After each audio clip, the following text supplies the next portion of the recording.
Come on, Annie. Let's go to the movies.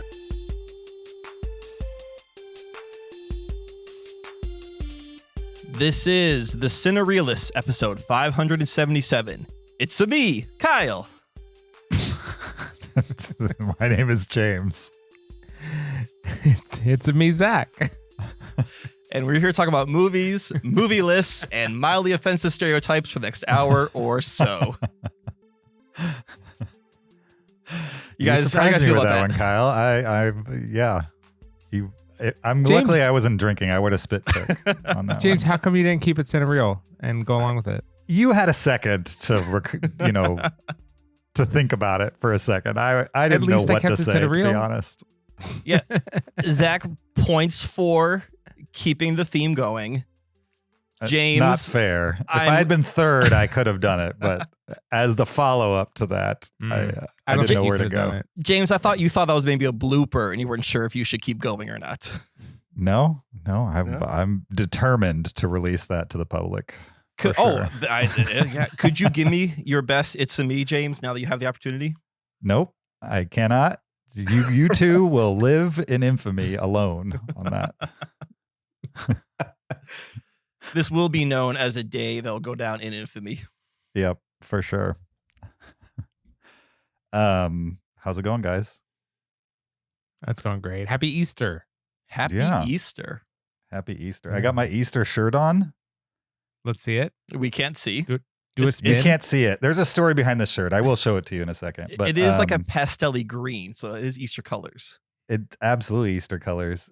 So I bought this shirt like maybe 6 months ago. It was one of those things where I'm like at a website buying work shirts because all my clients have seen like my rotation of like 6 button-down shirts over and over and over again. So I was like, I need new work shirts because even though they don't care, I know that they've seen them over and over again. So you want to show that you care. Whatever. I don't know. I just need new work shirts. So I was buying them and I was like $10 away from free shipping from some website. And I was like, all right, I'll find another one. And I found this one and I was like, it's not really something I would wear. Like, this isn't a normal color for me. You guys know, all three of you know me decently well to know that I don't walk around in mint green shirts or pastel green shirts. And so I was like, all right, I'll get it.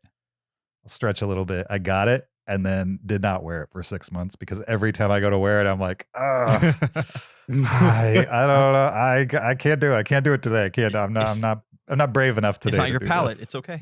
Right. For sure. But since it's Easter, I was like, all right, it's Easter. I can wear this shirt. I mean, people are going to be wearing pastel, whatever. So I wore it. Went to New Smyrna Beach, spent time with my parents, went to their church for the first time, wore the pastel mint green shirt, was perfectly fine with it until my oldest sister, who came to lunch with us for Easter lunch, walked in, gave me a hug, and told me I look like an Easter egg. As a good older sibling should do. And it's because it's kind of striped like an Easter egg. Oh, it is stripes. Oh wow, you look like Steve from Blue's Clues. I was thinking like very Dr. Seussian. Like, Sure. I will not wear this any day. I'll only wear it Easter way. Right. So now I was already like a little what's the word? Self-conscious. Self-conscious about this, but being told I look like an Easter egg was not helpful. No, for sure. Well, James, although I love my sister, I know she didn't mean anything by it. She's just not used to me looking like an Easter egg, so she had to say it. So, in all seriousness, it looks very nice on you. And I've never seen you in a collared shirt before. I should say once I have seen you in a collared shirt. Now this is the second time. So. Oh, he wears collared shirts a lot. Not on the episode. He doesn't. That's true. When I'm sitting around at home, I don't sit around in collared shirts. They're not as comfortable as t-shirts. So. But I dressed up for you guys. I considered changing, but thank you. I appreciate it. Thank you. Wonderful. Happy Easter, James. I can see son Zach dressed up for us too. You want to show us your shirt? I wore my Kirby shirt, my tie-dye nice Kirby shirt. This is also my Easter shirt. Does anyone want to introduce son Zach? No. Sure. Yeah, I guess we haven't introduced him. I never know when to jump into these things. So I need an introduction. Well, when somebody says your name and asks you a direct question, that's a pretty good time to. Yeah, you know what? I didn't think of that. Yeah, so other Zach, aka New Zach, is here Right. with us for this episode. Hello. New Zach meaning younger than the normal Zach, right? I mean, Yeah, you are he newer is. to this world than old Zach over here. Sure. Well, I mean, Right. technically, old Zach is newer to me than new Zach. That's Right. right. Because Right. I've known new Zach every second of his life, But- mostly. But I am also newer Zach to Kyle, right? Right. Oh, and- you are the newest Zach of all the Zachs. Right. Yeah. Right. Yeah, it's not confusing at all. No, but and I think we should probably use Zach's relationship to the podcast listeners, which would be new Zach, Yes, which is new James's old Zach. But Correct. Right. we're not gonna get into that. We already did. They understand. For We'll sure. draw a diagram. It'll be Yes. all right. Be lots of lines and arrows. I For sure. bet most listeners have encountered two people with the same name before. I don't On think a that happens podcast? very Yeah. often. I'm thinking that's like a thing. That they've been in a situation where there's two people there with the same name. Yeah, could be. Sounds so It's very confusing. possible. It's like I out mean, of you a just got to movie. watch the YouTube video to make sure you know which Zach is speaking at which Correct. time. Yeah. Zach, are you relatively knowledgeable about music? I really hope Not- that Zach was asking that question to himself. Not really. I wouldn't say I'm like musically informed. Okay, this could be confusing then. Okay. Because All right, neither so- is the other Zach. If either is confused on the music question, you know it's one of the Zachs. Okay. Good. I mean, new Zach, aka Sun Zach in my brain, is, I would say, surprisingly informed on certain songs because you listen to like cover bands Yeah. that release music, like older music, and so stuff I don't think he would know, like magically he knows. Yes. Yeah. And his knowledge might even go deeper than some of mine on some of those songs from like the 80s and late 70s. Maybe. I'm impressed. Well, thank you. And Zach's knowledge of I don't know what Disney's Robin Hood constantly impresses me. How's that? Is that, a Pretty- good, is that a good compliment? Yeah, I'll take right. it. Just didn't want the other Zach to feel left out in the compliment Thank you. department. Right. Thank you. No problem. James, I too like compliments. Oh, well, good luck. I know. I just didn't want to slow down the podcast while we all thought of one. Oh. Wow. We're only complimenting Zachs this episode. All right, Kyle, get over it. Fair. Would you like to change your name just for this episode? I'd like to be Newest Zach. Zach Omega. Temporary That sounds like a cool name. What's your name? Zach Omega. Sure. The best rollerblader in the Bay Area. Of course, in the Bay Area. Yeah, exactly. Welcome to the podcast. This is episode 577. We appreciate you being here with us. We're going to talk the Super Mario Bros. Movie. It's not a website, it's a film title. And we're also going to talk the top 10 movie bros and play a movie/video game related game as well. Joy. Hopefully you're into all that. Why wouldn't you be? Before we jump into those festivities, we need to remind you that there's a video version of this podcast on YouTube. Go to YouTube, search Cinereelists, find us there, or just go to youtube.com/Cinereelists. You could also support us on Patreon at patreon.com/Cinereelists. Find extra after show audio as well as other Cinereelist swag. You could leave us an Apple Podcast review. That's real easy to do, and you can do it right now if you're listening on Apple Podcasts on your iPhone. Just find the show page, scroll down, click leave a review. 5 stars only. We appreciate it. You could also send us a listener email to heyguys@cinereelists.com, REEL with an S on the end. Link is in the show notes of this episode. Send us a comment, a question, a list suggestion, a movie suggestion, any of those kinds of things. The emails are kind of backing up a little bit, so probably, maybe not next episode, maybe next episode, who knows? relatively soon, we're going to be talking listener emails. So if you've got a burning question or something you need to contribute, please send it to us via email. We'll talk about it on the podcast. You guys ready to talk for the second week in a row about a video game movie? Yes. All right. Oh boy. We're going to talk the Super Mario Bros. Movie right after this clip. Because the Super Mario Brothers Movie, this is a 2023 American computer animated adventure film based on Nintendo's Mario video game franchise. This movie was directed by Aaron Horvath and Michael Jelenic. It stars the voices of Chris Pratt, Anya Taylor-Joy, Charlie Day, Jack Black, Keegan-Michael Key, Seth Rogen, and Fred Armisen, amongst others. And the official IMDb plot synopsis for the Super Mario Bros. Movie is the story of the Super Mario Bros. On their journey through the Mushroom Kingdom. Okay. Sure. Yeah. Yeah. That happens. Yeah. I guess. Does happen. It's not much of a plot description, I would say. It's light on plot. Yeah. I mean, the movie's light The movie's on plot, kind of so light maybe- on plot too. Yeah. Absolutely. But it's not that light. I mean, that is really your Yeah. base. It's more a setting than it is a plot description as far as these things go. But we've all seen the movie. And hopefully we all have opinions on it because we're going to talk it. You know, we didn't talk in the pre-show run-up was whether we're going to do spoilers or not. I kind of feel like we could do a mid-tier spoiler through the whole thing because there's, I mean, what is there to spoil here, right? I don't think there's mean, a ton to spoil.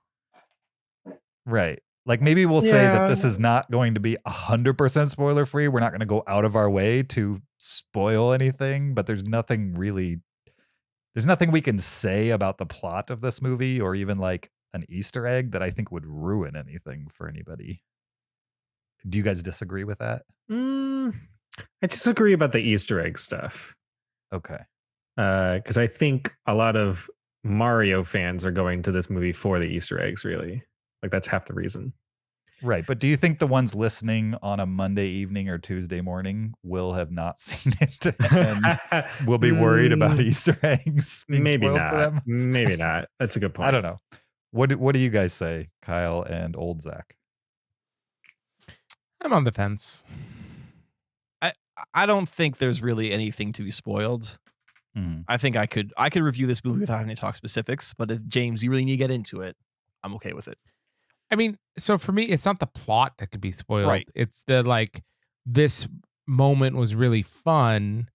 And if you knew about it beforehand, maybe it would affect how fun it was. That's what I mean by spoilers. Mm. I don't know. Okay. But I don't have to name those specifically to refer to them.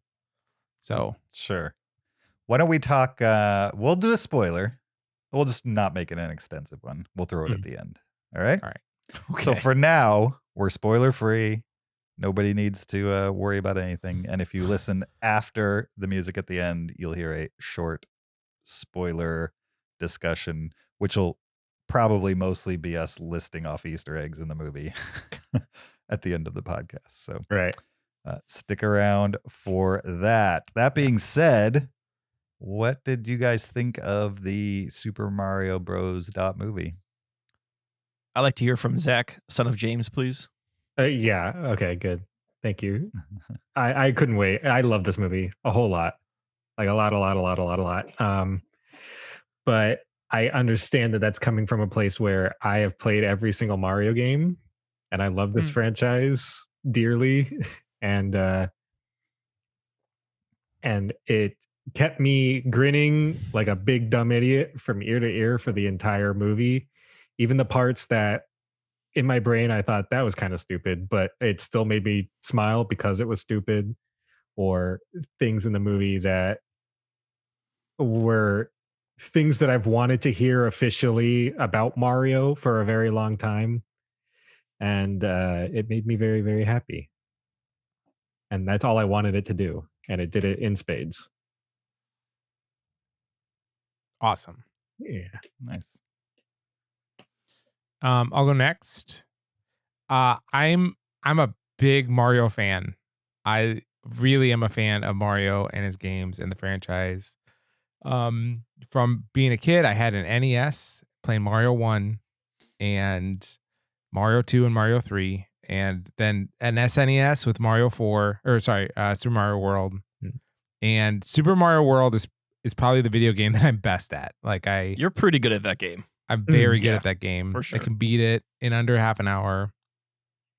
And then one of my life goals was to beat Mario 2, which took me way into my 20s to do. But yeah, I really love Mario. And as a consequence, I really loved this movie as well, because this movie just hand delivers so much for fans, and it's not shy about that. Like it goes out of its way to give you all of the little things that you want to see, and it just crams them in there. There are some that I didn't see, but I expect to see in a sequel. Like I wanted to see a P-wing in there somewhere. I did not see that. Mhm. But I had a lot of fun with this movie. We'll say more. I wanted to watch it and hopefully then, clear it for my daughter to see, but it's too scary for my daughter. She's 4.5. So unfortunately, I won't be able to take my daughter to this right now. But I had a lot of fun in this movie, and yeah, I'm happy to talk about it more. Two things before Kyle and I chime in. One, old Zach is such a big Mario fan. You own a Nintendo Wii U, right? Yeah. And how many games do you own for that? Well, I bought the Wii U strictly so I could play Super Mario Maker. So you have one game. Nice. It's the only game I own on it. I would when Super Mario Maker came out, every day during my lunch break, I would go to the video game store and play Super Mario Maker on their display Wii U for like 2 months until I finally just bought one, just so I could play Super Mario Maker. That's good. If you buy the Wii U for one game, that's the game you buy it for, I feel. Yeah. You have infinite Mario. Oh yeah, it's amazing. People are so creative with the levels they come up with. It's insane. Yep. And two, are naming things that's not in the movie, that's a spoiler too, right? I don't. We probably think that's a shouldn't start spoiler. listing things that aren't in the movie. Oh sure.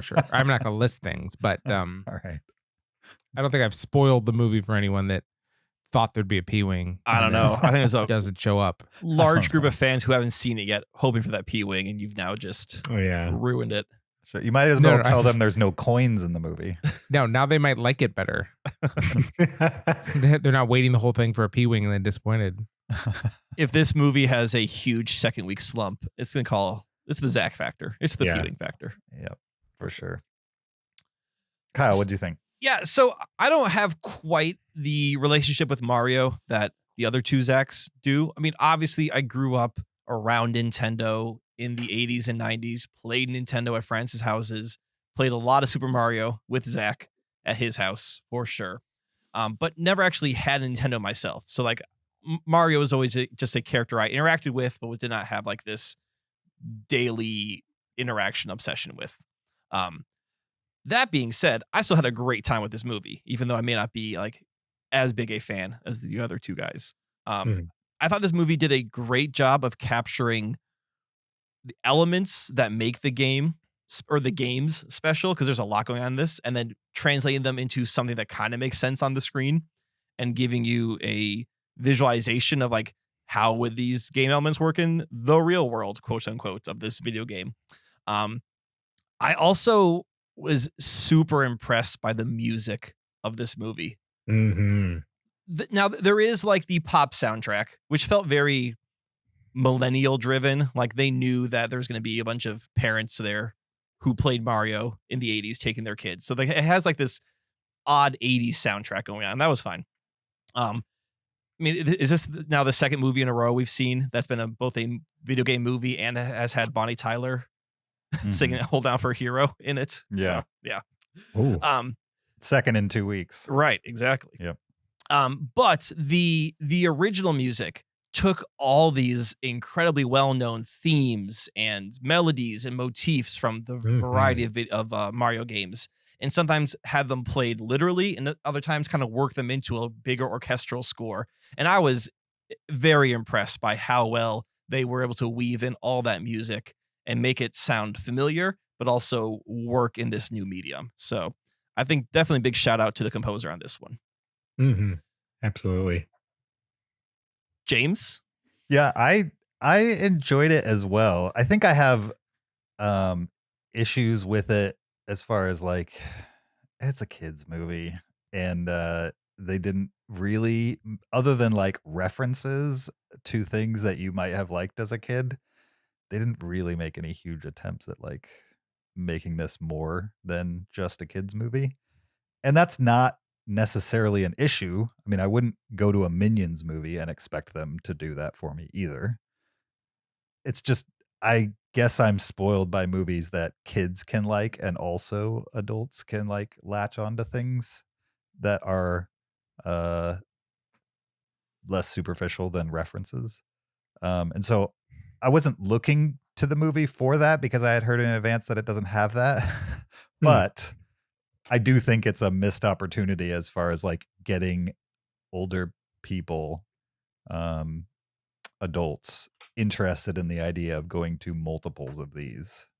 Because I do think Nintendo's good, really good at just like choking people out on their IPs, right? They hold games. They've literally gone like decades with beloved characters without releasing games for them. And typically when they actually do release those games, they're good. So there's, it's fair that they're doing that if they want to do that. But they have a history of like leaving money on the table and not really cash grabbing too many things. That being said, Mario may be the one person they've cash grabbed the most. Yeah. But they've had plenty of opportunity to make Mario movies. They tried it in the 90s. That did not go very well for them. And now 3 decades later, they release the exact opposite of what they did in the 90s, right? They definitely learned from their mistake. Right, that, if you're going to release a movie about a beloved property, it's basically just going to be the property and like fill it with as much, nostalgia bait as you possibly can. I thought the Brights. Have any of you guys seen the cartoon? Oh yeah, the 80s cartoon. Yes, the Super Mario Brothers Super Show. Yes, that one was fun. Yep. Yes, loved it. Yeah. Anyways, I thought the bright spots in this were when it wasn't about things I had seen in the game. The bright spots for me were Jack Black singing at a piano about Princess Peach, which is not something you'd ever seen in any of the video games. Was like what Bowser might have been thinking, why he would have captured the princess and put her in another castle. Like those types of big heady questions, they answered some of those throughout this. Even like the Luigi Mario relationship in the games, you understand they're brothers, but you don't, at least the games I played, don't get to see them interact all that much. And in the first 20 minutes of this movie, they interact a good deal, and I enjoyed that. Some of the Peach stuff was interesting too, just how they dealt with the idea that like maybe times have changed since Peach was just the damsel in distress that she was in the first game. Certainly in the second game, they switched that up a little bit, but I liked how they dealt with that. And and I enjoyed all the references too. Now, all that being said, I'm a Sega guy, my first clearly. My first system was Atari. My second one was Sega Master System. Then I went to the Genesis. All my friends had Nintendos. I went over there and I played what? Mario Brothers. Yeah. Because it was clearly one, the game everybody had, and two, the best platformer they had, basically. And so I'm a Mario fan, but short of buying Sunzac Nintendo systems, I've never owned a Nintendo system myself to play it myself. And so I enjoyed the references, the more fanboy aspects of what they were serving. I'm glad it wasn't a bad movie, but I do kind of wish there was 20 minutes more that would have just filled out the characters a little more. Or give I me get like that. a little more emotional investment Yeah. here. Like if you think of like Pixar movies like the Onwards and like other stuff that Onward's not even my favorite, but there's at least an emotional core. Like when Onward ends, you have an emotional reaction to it. When this ended, I was like, I feel like I just beat a video game, which is a good high, but I wasn't emotionally invested in the result of the movie, the end of the movie. So Yeah. there are complaints, but again, when your target audience is 6 to 12-year-olds, I think they hit that right on the head. They just didn't get much more than that other than the nostalgia hits. And there's something to be said for that compared to their 1993 attempt. Mm-hmm. So I would say the closest parallel to this movie would be the Lego movie, yeah. where they're set up the same, where you have like two famous IPs and they're making references, they're having fun in that world. And then where they diverge is the Lego movie does go for that Pixar-y emotional story Mhm. that an adult could kind of latch onto and the kid could appreciate, where Mario does not. Mario kind of just stays within that kid lane, as you were saying. So you're Yeah. not going to get like a Lego movie experience from this movie. Yeah. I agree, and I think I have a kind of explanation for why it's like that. I don't think it's Illumination's fault that it feels kind of low on the emotional aspect. I think that's Miyamoto's fault. The guy who made Mario, he had a very big hand in making this movie. He makes all the Mario games, and every Mario game story is usually Peach is kidnapped, go save her, or an offshoot of that. And this was honestly his first time where it was mandatory that he made an actual story, that could last for an hour and a half at least. Mhm. And I think he did a great job with that, at least if you compare it to like the story of previous Mario games. Some Mario games do have really good stories, but most of them are very point A to point B kind of story, which is kind of how the movie felt. It goes very fast. The movie does not take a second to let you breathe. It No. felt like, yeah, which is good. And that's where, like, Dad, you came in and said, I wish there was like 10 to 20 more minutes of like emotional stuff. I fully agree with that. I needed just a little bit more emotional stuff between Mario and Peach.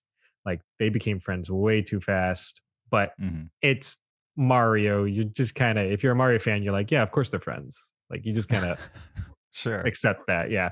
Right. Mario, There's no developments. They just kind of, things just happen and they move on from there. Yeah. Which is fine. It kept the movie going and I was thoroughly entertained the whole way through. But I definitely know it could have been better. It could have been more. I'm not sure it could have been Yeah. better. Does that make That's sense? good. Like yeah. the type of movie they were trying to make, I think it's the perfect version of that movie. Because I don't think it's missing those things. I think they didn't even try to put those things in. Yeah, I agree. It's not like they attempted it and they failed. It's just not in there by design. I think they tried a little bit with Mario and Luigi though, as brothers. Yeah. You're right in that, like, yeah, we know Mario and Luigi are brothers. We've known that for 38 years, 39 years now. But you don't ever really see them being just brothers to each other. You don't ever see them talking to each other or like speaking emotionally to each other. And when they're together in this movie, you feel that definitely compared to the video games. And honestly, those are the best parts of the movie, in my opinion. Yeah. Can I tell you something that I think this movie did really well besides just like the, Easter eggs that are constant? Sure. Is I thought they did a great job with character development for Mario. And they even gave Luigi an arc. But so for Mario, right? He's just a plumber, in the real world. That's Mario. We all know he's a plumber. So why is Mario, when he's in a Mushroom Kingdom, so brave and adventurous and like fighting all these bad guys and not terrified, right? Why don't you press the A button and Mario cowers in a corner and the B button and he starts weeping, And Sounds like and this the worst video game. yeah. But that's what it actually would be with a normal human that gets transported to the Mushroom Right. Kingdom. Right. But they do a great job, I think, in this movie of making it believable that Mario, even in his real normal life, is ambitious, risk-taking, bold, brave, loyal. Like they give him all these qualities where like he's an everyday hero in his own life, just willing to put himself out there and try hard and not give up. Even when they're like, oh, our car broke down, we're going to be late. And he's like, no, we're not. And he's like, let's go. You really believe that he's the kind of guy that is ready to take action if someone needs to take action. Mm-hmm. And I like that. And then with Luigi, like he's kind of not that way. He's more scared. He's more cautious. He's more afraid. And then they give him an arc, which is really cool. So I like that. Yeah. I like how they, without spoiling a moment, I liked how they showed in the city his abilities in that one moment Yeah. Mm-hmm. as they were trying I to agree. as they're trying to get to the job. Mm-hmm. Oh, totally. Right. Yeah. And then like already you see, okay, I see what he's capable of. So right, when he gets to the Mushroom Kingdom, it's not this huge leap that he can do all these other things. Right. Mm-hmm. And it's also just a visually fun moment too. So Oh yeah. Yeah. I mean, There's a couple. Yeah. Go ahead. There's a couple set pieces in this movie where, it's orchestrated so that we get that 2D platformer feel. Yeah. Mm-hmm. And it's very on the nose, but it's always fun. it's fun. It's like, yeah. I don't care if it's, blatant. Exactly. It's great. And it's well done. I thought it was really well done. Mm-hmm. And it's slightly different each time. Yeah. If there's one department that I had zero complaints in, it was the visuals. Like I feel like they nailed the visuals in general. Oh yeah. I don't think it's like, it doesn't feel like they picked one Mario over the other iterations of Mario. I know he hasn't changed vastly, but there is a difference over the course of the life of Mario. He has changed the look a little bit here and there, and I think they hit like a happy medium with this. It felt a little kids movie ish, but also felt like the Mario that I know, basically. And the voices in general, like nothing, like Seth Rogen probably had the biggest opportunity to pull me out of the movie, maybe him and Jack Black, and neither of them really did. I didn't, when Donkey Kong's on the screen with Seth Rogen's voice, I never once felt like I'm listening to Seth Rogen play Donkey Kong. Like I don't know if that was the visuals combined with the pace combined with his performance. I don't know, but it worked very well for me, despite his voice and Jack Black's in specific are like very well known to my brain. Yeah. And so the fact that Jack Black I noticed just because he's singing, but the Seth Rogen voice didn't bother me at all, and I thought maybe it might. Jack Black not was a work. great Bowser. Yeah. Yeah, Absolutely. Yeah, for sure. I think him and Charlie Day did the best. Yeah, Charlie Day, I did not even recognize his voice at all. Yeah. Mhm. Like both he and Chris Pratt kind of kept their voices a little muted. Like they didn't go as big, and I appreciate that. Yeah. If I had two quibbles about the visuals, Please. Mhm. it was this is such a quibble. I think Mario's head was maybe just like 5% too big. Is this like Alvin You know, and the size of his nose? Not Alvin. Sorry, Chip, and the size of like his nose versus his eyes. Oh, but that was egregious. No, that was absolutely egregious. Okay, This Mario, his felt just like his head was just a little bit too a big. little too Zach, big. Okay, I understand completely. Okay. I felt Thank you, the Zach. same way during the trailers and everything. Yeah. Mhm. And the other thing is, while I totally understand that the evolution of how Peach has been depicted, Mhm. this fits right in there, right? Like she has these two like strands of hair, like she's had that for years, forever.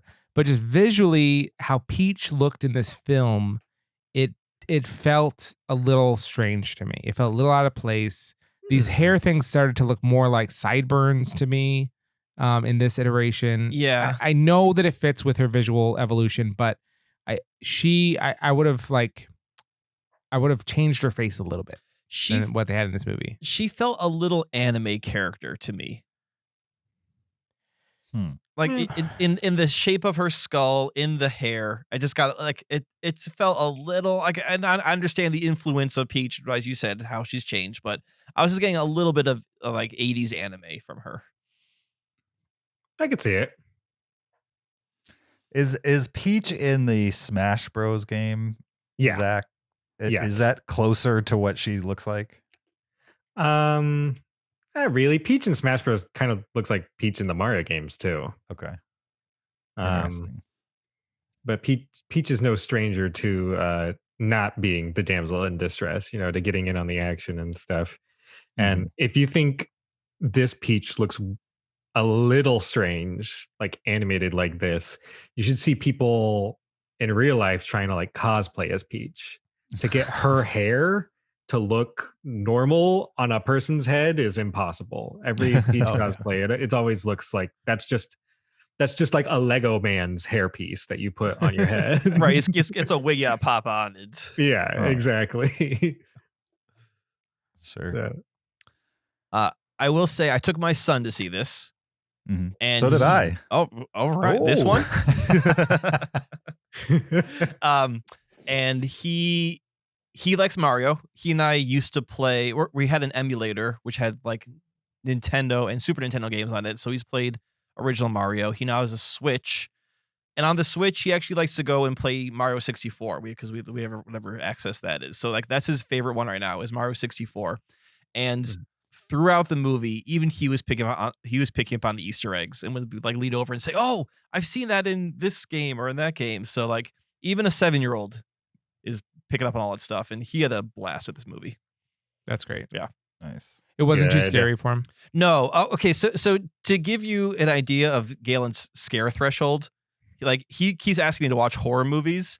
So this weekend I was like, all right, you want to watch something a little scary? And he's like, sure. So we watched the full music video to Thriller. Have you guys seen that? Sure. Which when I was like his age scared the crap out of me. And I was like, all right, let's see how this goes. And we watched Thriller, and he was like, these special effects are so cool. I'm like, all right. So he sees right through it. Huh. So yeah, I gotta go a little bit more intense now. See if I can really scare him, because Michael Jackson Thriller's not doing it. So I mean, I feel like the next evolution is maybe like Monster Squad, but you'd have to like skip past them saying the 3-letter F word multiple times. Yeah, and, like, no, we're gonna avoid that. Right. Because it was the 80s and they had no filter when it came to that kind of stuff. No, I don't know. If anyone's got some good suggestions on like something to creep out a kid who does not creeped out by werewolves, please let me know. So we'll find it. Show him Goosebumps, the TV show. He is creeped out by the mannequin, whatever the talking dummy. What's that? The dummy? Called? Yeah. Yeah. But there's a word for one of what they're actually called. I can't think of it. Ventriloquist dolls? Yeah, the ventriloquist dummy. Sure. Yeah. He's creeped out by that, and he's kind of creeped out by those in Toy Story 4. So maybe we got to lead into that and just go full ventriloquist doll. Just show him a Muppets movie. No, show him The Shining. That's not scary. I could show him The Shining. No, don't show him The Shining. That's a psychological almost. At least wait till what's an appropriate age for The Shining? I would say teenage. At least. Yeah, middle school, late middle. I think if he wants to watch it and he's like double digits, you should let him watch it. I think the next evolution is Jurassic Park. Ooh, that's good. Yeah. That's right. A decent that's scary a good without. Yep. Yeah. Okay. Anyway, enough of that. He liked Mario and hopped on the Switch shortly thereafter to play some more. Good. Nice. All right. Anything else spoiler free that we need to say about the Super Mario Bros. Movie? It went by real fast. Well, it's short. It didn't. Yeah, it's short. It didn't lag. Yeah. There's no fat. It's great. Yeah. I could have used more fat and a little more runtime, but that's just me. Every movie with aspirations does that. And it's like, why not just have a movie with none of that like slow drama, conflict, sadness that they overcome, and just have it be fun. That's what it is, and that's what it is. I mean, what can you That's say? great. Every movie now, even like the super silly, Trolls Sing 5, they have some emotional like thing, and it's just like, who cares? Just let's have fun here. Yeah. Have you seen Trolls Sing 5 yet? No. Okay. No. The first Sing was good, by the way. Oh, second Sing is second one. better. You think? I like Sing 2 better than Sing. I didn't like second Sing. Okay. I haven't Or seen Sing either. the second. Anything else before we get into spoiler chat? I'm always just surprised when I see kids movies and they talk about killing. Mm-hmm. And this movie talked about killing, and Yeah. like Bowser at one point is like, "I'm gonna kill you." I'm like, okay, like let's tone it down a little bit. I think he said, Yeah. "I'm going to kill your brother." Okay, whatever, kill your brother. But like, Yeah. there was multiple times where there's talk of Bowser wanting to kill people, and I was like, we can tone back the killing talk in this kids Bowser's not movie. the only one that talks about heavy stuff, dark, heavy stuff that kids will probably question at the end of the movie. I want to talk about that other thing in the spoiler section because I did not get that reference whatsoever. That was I want to way talk over about my it too. head. So Mhm. okay. All right. Good. I heard Illumination wanted to eliminate all that, but Miyamoto demanded death in this movie. So why they kept Miyamoto it in. demands death. Is that the headliner? Well, Mario can die. A lot. He's not invincible. It's part Well, of he the could game. be. So if it's in the game, It it's in the depends. game. Yeah. Not to quote EA in the 90s, but It's in the game. all right. All right. Let's move on to spoiler chat right after we give this a letterbox ranking. What are you guys going to give the Super Mario Bros. Movie out of 5 stars? 5. I loved it. All right. 4.5. I loved it. 3.5. I had fun. I am also a 3.5, and I also had fun. Yeah. So 2 3.5s, a 4.5, and a 5 for the Super Mario Bros. Movie. The Zacks loved it, and the daddies enjoyed it. Let's move on to our list for the week. This is the top 10 movie bros or brothers. This is a list of famous. I don't know. Our list of favorite brothers that appear in a movie. I guess. I don't know. People can give their own lists, context, whatever context they want to give it. Yes. Why don't I begin? I'll start.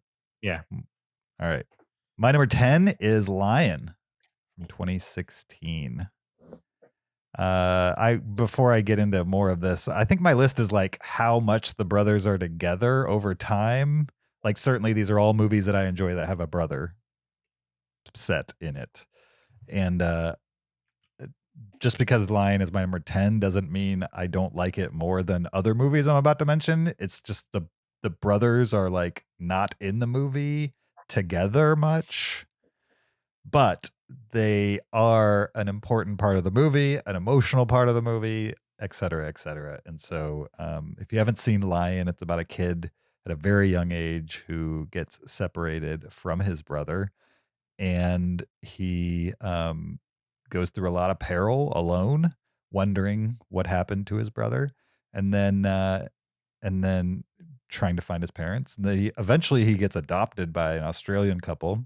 He grows up and he decides somewhere in his 20s that he wants to go find his biological parents and his brother and find out what happened. Like, why didn't they come find him, type of thing. And so it's kind of a movie told in 2 parts. The first half is he's younger and he's in danger. And in the second half, he's not necessarily in physical danger, but he's having an emotional hard time just being kind of a fish out of the water as an Indian guy in Australia with adopted parents. And so it's a great drama that is all about a guy trying to get back to his family and specifically find out about his brother. So Lion, my number 10. Nice. My list is movies where the brother relationship in them I particularly enjoy about that movie. So it's not just movies that have brothers in it, and it's not just movies I like that have brothers in it, but it's like particularly the brothers element is something that I particularly like in that movie. And so, of course, I'm going to go with Twins from 1988. It's Arnold Schwarzenegger and Danny DeVito play twins, and it's a comedy. And I enjoyed this comedy. I've probably seen it 3 times. I haven't seen it probably in the last 15 years. So who knows what it is right now. But I like the idea of those two being twins, and I like their banter back and forth. And yeah, Twins. Nice. My list is similar to yours, Zach. These are all movies that involve brothers, but I kind of ranked it by how much I enjoy the brother relationship between them, and a little bit of how much I enjoy the movie too, but mostly the brother relationship. My number 10 is A River Runs Through It from 1992, directed by Robert Redford. And in this movie, Brad Pitt and Craig Shelfer, it's an actor I do not recognize whatsoever, but they play Chiwetel Elijah 4. That was uncalled for. Anyway, Brad and Craig play 2 brothers in Montana in the 1920s, and they're going different paths in lives. Craig is the older brother, and he is going to go to school and has kind of his life together, where Brad Pitt's character is the younger and gets a little bit more into trouble and can't quite keep it all together. However, they do bond through fly fishing. And it's kind of a nice story about these 2 brothers who may be going on different paths, but still have something they share together. And it's got beautiful cinematography from Robert Redford. Nice. Never seen it. Should I? I think you should. Yeah, it's early period Brad Pitt. I confuse this movie with Legends of the Fall a lot, which is another period piece with Brad Pitt and brothers. Mm-hmm. So don't watch them like back to back, but have a little distance. To be honest, this movie and 7 Years in Tibet are like the 2 Brad Pitt movies that look so boring to me. Oh, I like 7 Years in Tibet. I mean, 7 Years so in Tibet is good. River Runs Through It is definitely a visual pastiche at times. It is just footage of them like fly fishing and enjoying nature. But brutal. Okay. I mean, I'll do it if you say there's more to it than that, but I don't know. There's more There's to a it really than bad that. sunburn in it. There's a what? A really bad sunburn in it. Oh, yes, that's right. Oh, well, that's what I look for in movies, so I'm in. My list, I did it completely wrong on purpose because I couldn't make a list of 10 brothers in movies. So I made top 10 brothers in video games. Nice. Because this is my expertise, apparently. Love it. Number 10, I chose Bowser Jr. and all of the Koopalings except Wendy because she's a sister. She must be omitted due to the nature of the list. But yeah, Bowser Jr. has 6 brothers technically under Bowser, and they're all little mischief makers. In Smash Brothers, they all work together and they all have the same move set. And I love them. They're great. That's awesome. They're little mini Bowsers. They are. Cool. My number 9 is from 2011. At least I picked this movie just because it's kind of the first time I had seen them together. This is Thor. And obviously the brothers are Thor and Loki. And I like their relationship throughout the movies. I think there was definitely more emphasis on it in the phase 1 run up, or as far as like early MCU movies. But I really like the idea that like Loki in general is motivated by kind of this a little bit of like an imposter syndrome he's got with the idea that he's a part of the family, but not really type of thing. And he's like constantly kind of vying for daddy's approval on some level, even though he wouldn't put it that way. That's definitely like a part of his motivation. And then you've got Thor, who generally, if Loki just would stop being devious, which is in Loki's nature, just by name, he just loves his brother. You know what I mean? Even when his brother does bad, he's kind of like, he's Thor. You know, he's a good guy. He wants the best for Loki in general, even if Loki's, you know, doing bad things because of his insecurities. And I like that relationship. And it's pretty unique even in the MCU to like have that kind of dynamic between characters.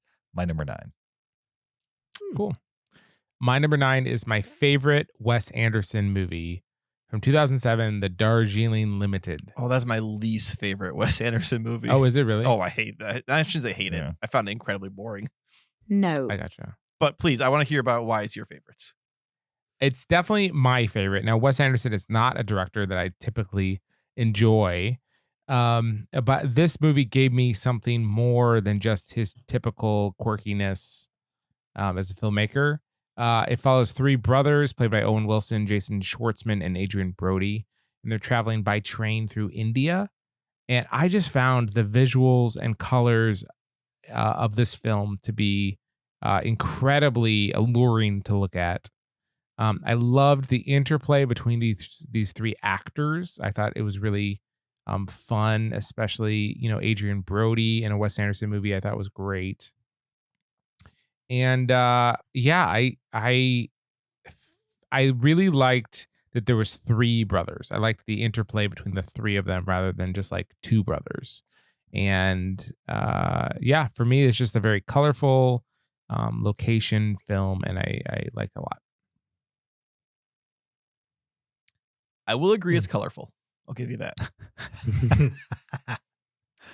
I don't like that movie. My number 9 is American History X from 1998. My number 8 is American History X. All right. Oh. A light movie. Easy watch. No, this movie stars Edward Norton, and he plays a neo-Nazi who goes to jail for an act of racial violence.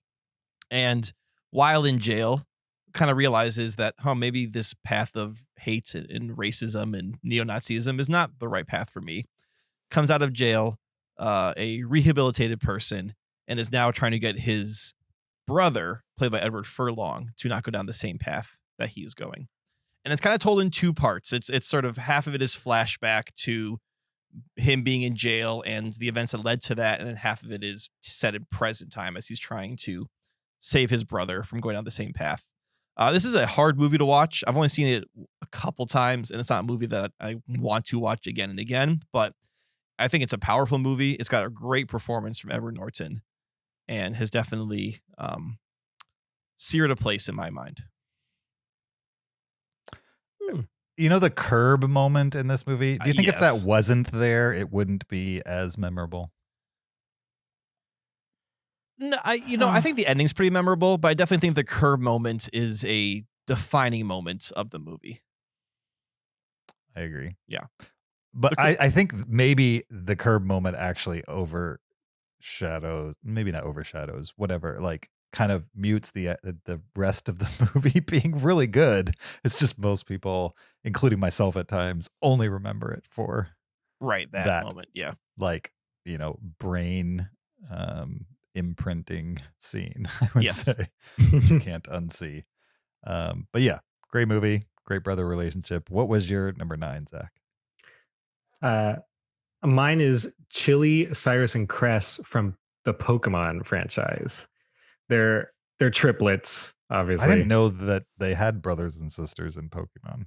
Yeah. Pokemon is just the real world, but with Pokemon in it. Okay.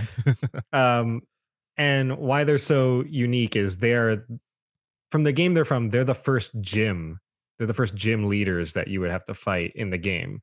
And their these are the gimmick is- human characters. Yes. No, they're not But they're Pokemon. like the Pokemon themselves don't have siblings.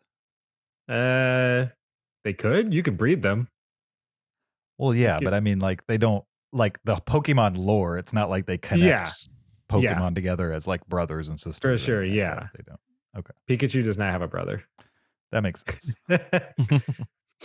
Well, typically in a Pokemon game, you know, you would pick your starter Pokemon, the fire, the water, or the grass one. What's unique about them is because there's 3 of them, They each specialize in a type.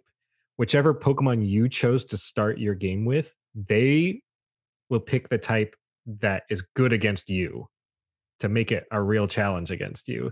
And I just like the idea of these triplets just kind of curb stomping on little kids as they're trying to start their Pokemon journey by purposefully picking the type that would beat your type.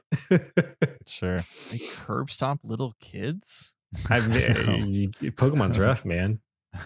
That's right. I just want to quickly fact check this Pikachu not having a brother business. Oh, does Pikachu have a brother? that I didn't know? Raichu, accordingly, is his Right. older brother. That's not. That's not canon. I don't think so. I know Pikachu evolves. What's your into source, Raichu, Old Zach? Zach, No. is this just the top Google result you found? No, absolutely not. This is a Pokemon.fandom.com, the Pichu brothers. Oh, okay.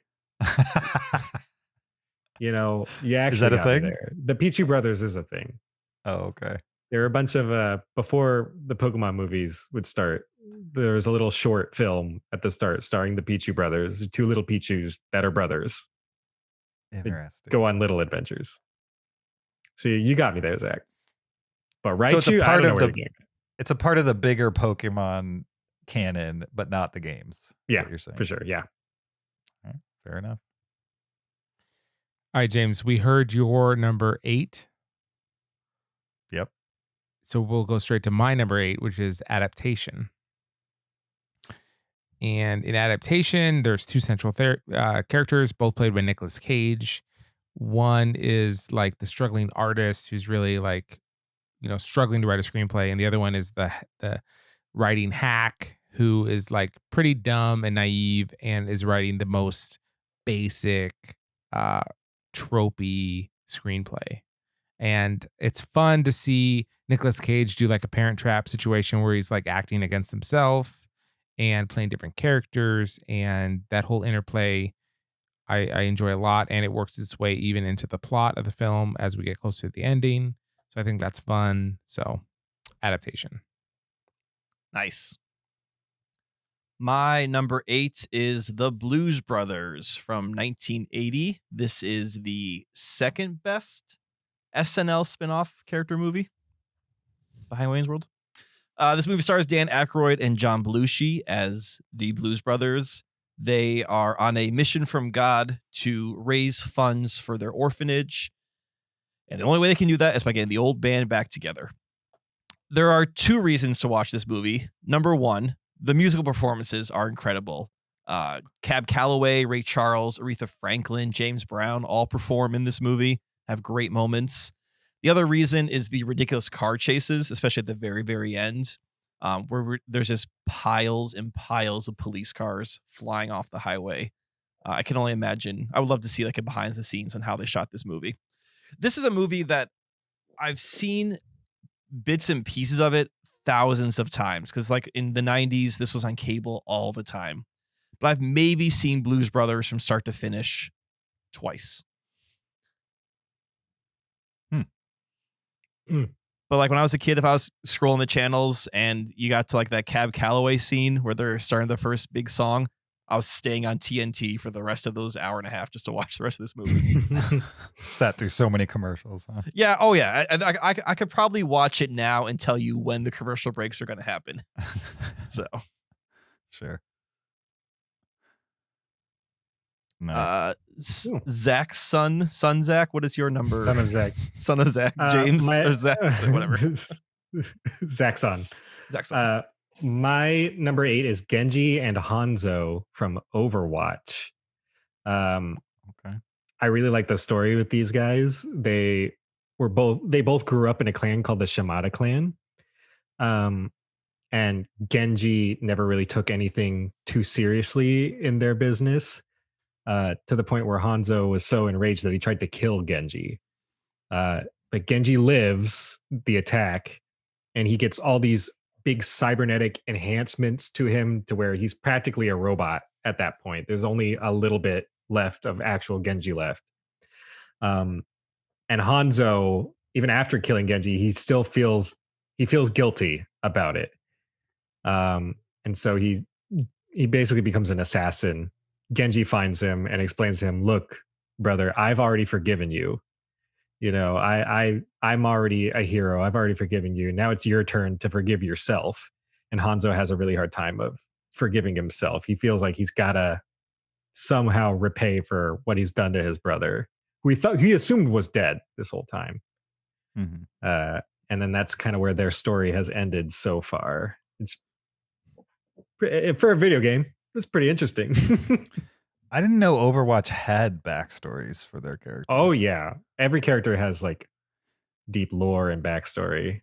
With That's them. actually in the game. I thought it was just like a. Oh yeah, absolutely. All the 1v1 characters' type. stories intertwine in some way too, Hmm. like Genji and Hanzo, but their story also intertwines with all the other characters pretty much. Cool. All right, my number 7 is from 2016. It's Connor and Brendan Lalor from Sing Street. Love this brother pairing. Love this movie. This movie brings me a lot of joy, for sure. I probably seen it 4 times, maybe 5 at this point, and always watched it all the way through without commercials. And it's great. It gets like my nostalgia hit and my, I don't know, youthful rebellion, but like not perilous rebellion. You know what I mean? Like nobody's about to die in this movie. It's all kind of low stakes teenage stuff. But I also think like the filmmaking, the style of the filmmaking is really great. And even though it gives me a nostalgic vibe, it doesn't feel cheap or exploitative. It feels genuine. And one of the most genuine parts of the movie that really puts it over the top for me is the relationship between the older brother and the main character of the film. And kind of put Jack Rayner, who plays the older brother, on the map for me. It's one of those performances where I'm like, he's kind of a supporting character in this movie, but it's a real good example of how a supporting character can kind of be in the movie and occasionally dip in and give a little guidance one way or another, even if it's not like direct guidance. Even if sometimes it's like a don't do what I did type guidance. But the way that story's written, the way it's performed, the way that relationship specifically in the movie is included and integrated just works really well and pays off in the end. And I love the movie, and that relationship is a real big part of why I do. My number 7. Nice. My number 7 is an animated film from 1988. It is The Prince of Egypt. And specifically, the brothers are Moses and Ramses. Nice. Yeah. And this is a really well animated, well scored, and soundtracked film. It's epic and beautiful to listen to and to watch. Starring Val Kilmer, Sandra Bullock, Michelle Pfeiffer, Jeff Goldblum, Danny Glover, Patrick Stewart, Helen Mirren, tons more. Steve Martin, whatever. It's great. And I like it a lot. Just have a small correction. I'm seeing here on mosesfan.wikia.com that Moses and Ramses not brothers. Yeah. So you don't believe in adoption? I'm just saying. Oh, those kind of brothers. James, Since I also we're fact checking each other. James, I love that to get your fact checking on Moses and Ramses. You go to where? Mosesfan.wikia.com. Yeah, that is the ultimate authority on Moses and Ramses. I get all my knowledge on mosesfan.wikia.com. James, Yeah. use your brain just for a second and think through what you already know. All right. And you will see that they are adopted brothers. All right. Fair enough. I didn't mean, know we were doing adopted brothers. Was Moses ever legally adopted, or was he more stolen? He was found. Yeah, that's a gray area. He was not stolen, and legally adopted. If the king says you're adopted, that's the law. Oh, so if the monarchy says so, then it must be the case. That's what the law is. That's how it went back then. I am the law. Yeah. Fine, I guess they could be brothers. I still haven't seen that movie, but you've talked highly of it. Oh, it's in I the talked past. Kyle into Alright. watching it. He liked it. Yeah. Yeah. What does son Zach think? Have you It's seen the it, best Zach? DreamWorks movie. Yeah, I've seen it. It's good. It's really good. Maybe I have seen it because I've seen all the DreamWorks movies. So Yeah. maybe I've seen For it. the I don't early remember. animated one they did. yeah, absolutely. It's one of their very few 2D animated movies. Yeah. Because didn't like Shrek come out the next year or the year after? Something Yeah. like that. Yeah. Both were kind of like just a middle finger to Disney. Like, see, look what we can do. Oh, yeah. Prince of Egypt is DreamWorks doing their best to make a Disney movie. Yeah. Zach, that was on my short list. That was a good pick. I like it. Mm. My number 7 is the previously mentioned adaptation. Zach, I agree with everything you say about that movie. Really like it. One of my favorite parts of that movie is as the movie goes on and the hacky Charlie Kaufman brother, played by whatever, Nicolas Cage, the hacky Nicolas Cage character, as he kind of takes over more and more of the writing, then the movie reflects that and becomes more tropey and hacky and dramatic. And I think it's a very clever meta way of showing that. Cool. Nice. My number 7 is Sans and Papyrus from a game called Undertale. They're hilarious characters in a game that's full of hilarity.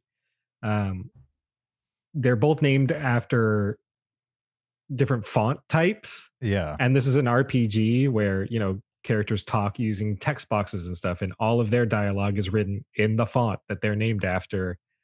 And they're very goofy. Papyrus just wants to capture a human. They're both skeletons, by the way.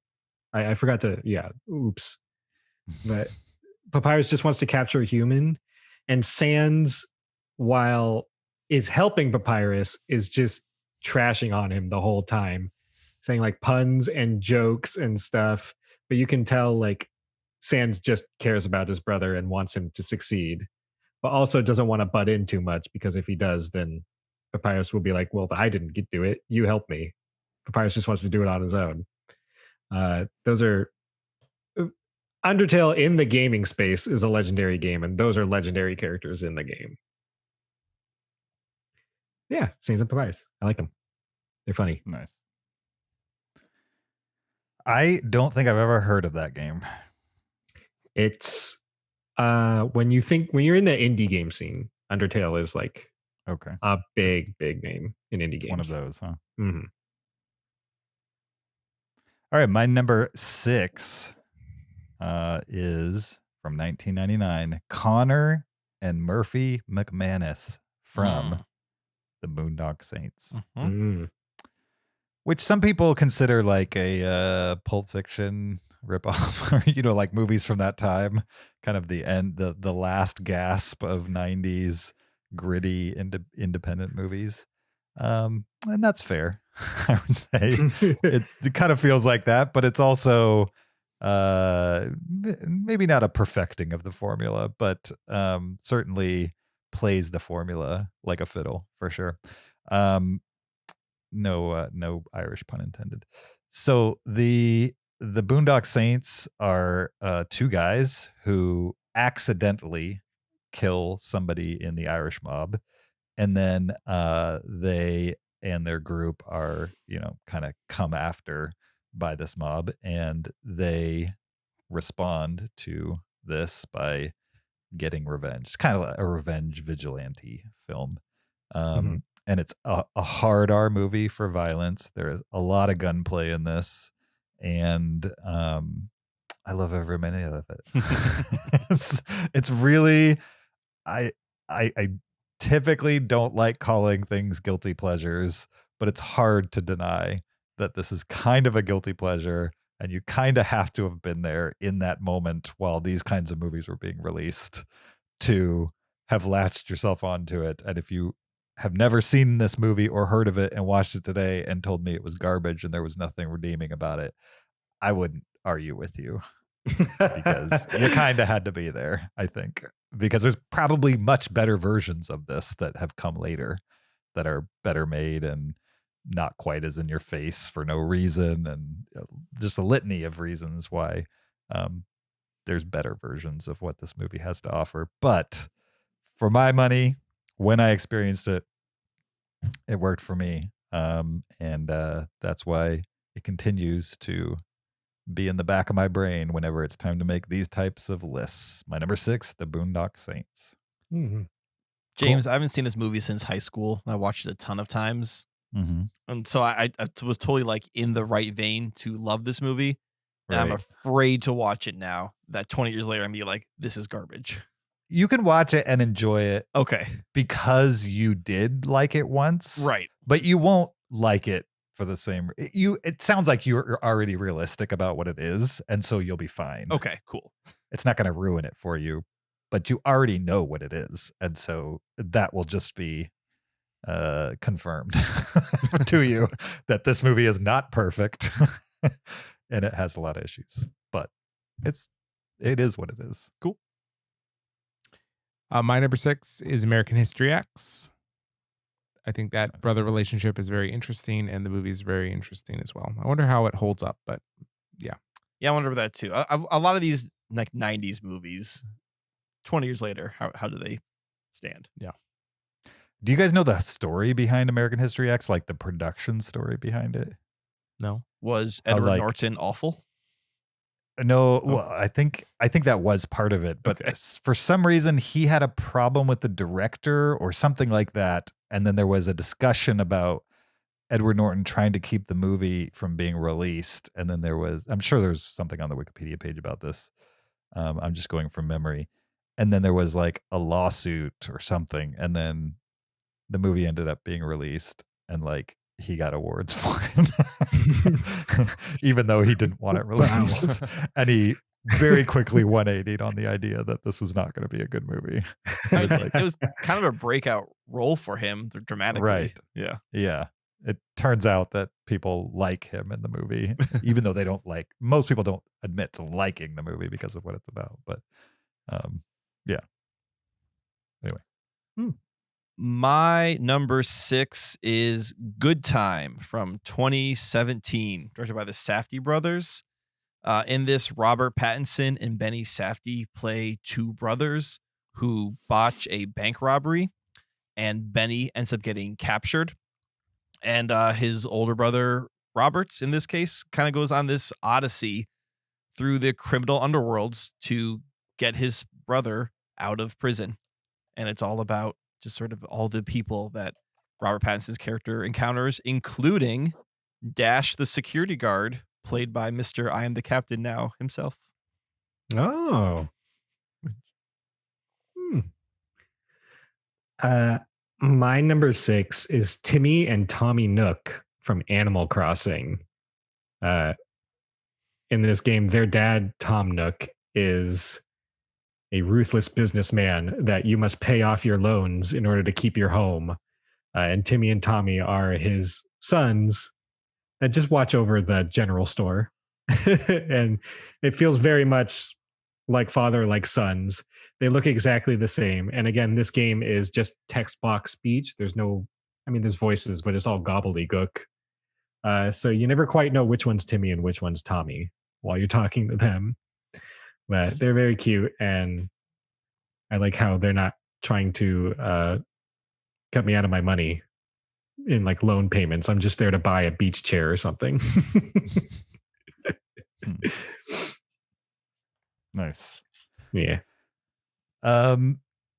I don't listen to what I said about American History X. Yeah, I'm reading it now. You're Oh. Just we completely don't wrong. have to go into it. Just know that everything I said was totally like all the players were there, but absolutely not. It was what like I the said. opposite of what you said. Right? So just go to Wikipedia, go to the release section, read it for yourself. It is interesting, but it's not what I said, essentially. Are you saying AmericanHistoryX.fandom.wikia.com lied to you? No, this was normal Wikipedia Okay. that You know that didn't lie to me. abortion documentary I always talk about called Lake of Fire? Yeah. Mhm. Yeah. You asked me to This- watch that this year. This was directed by the same guy as American History X. Interesting. He likes some light subjects then. He looks, yeah, in black and white. Yeah.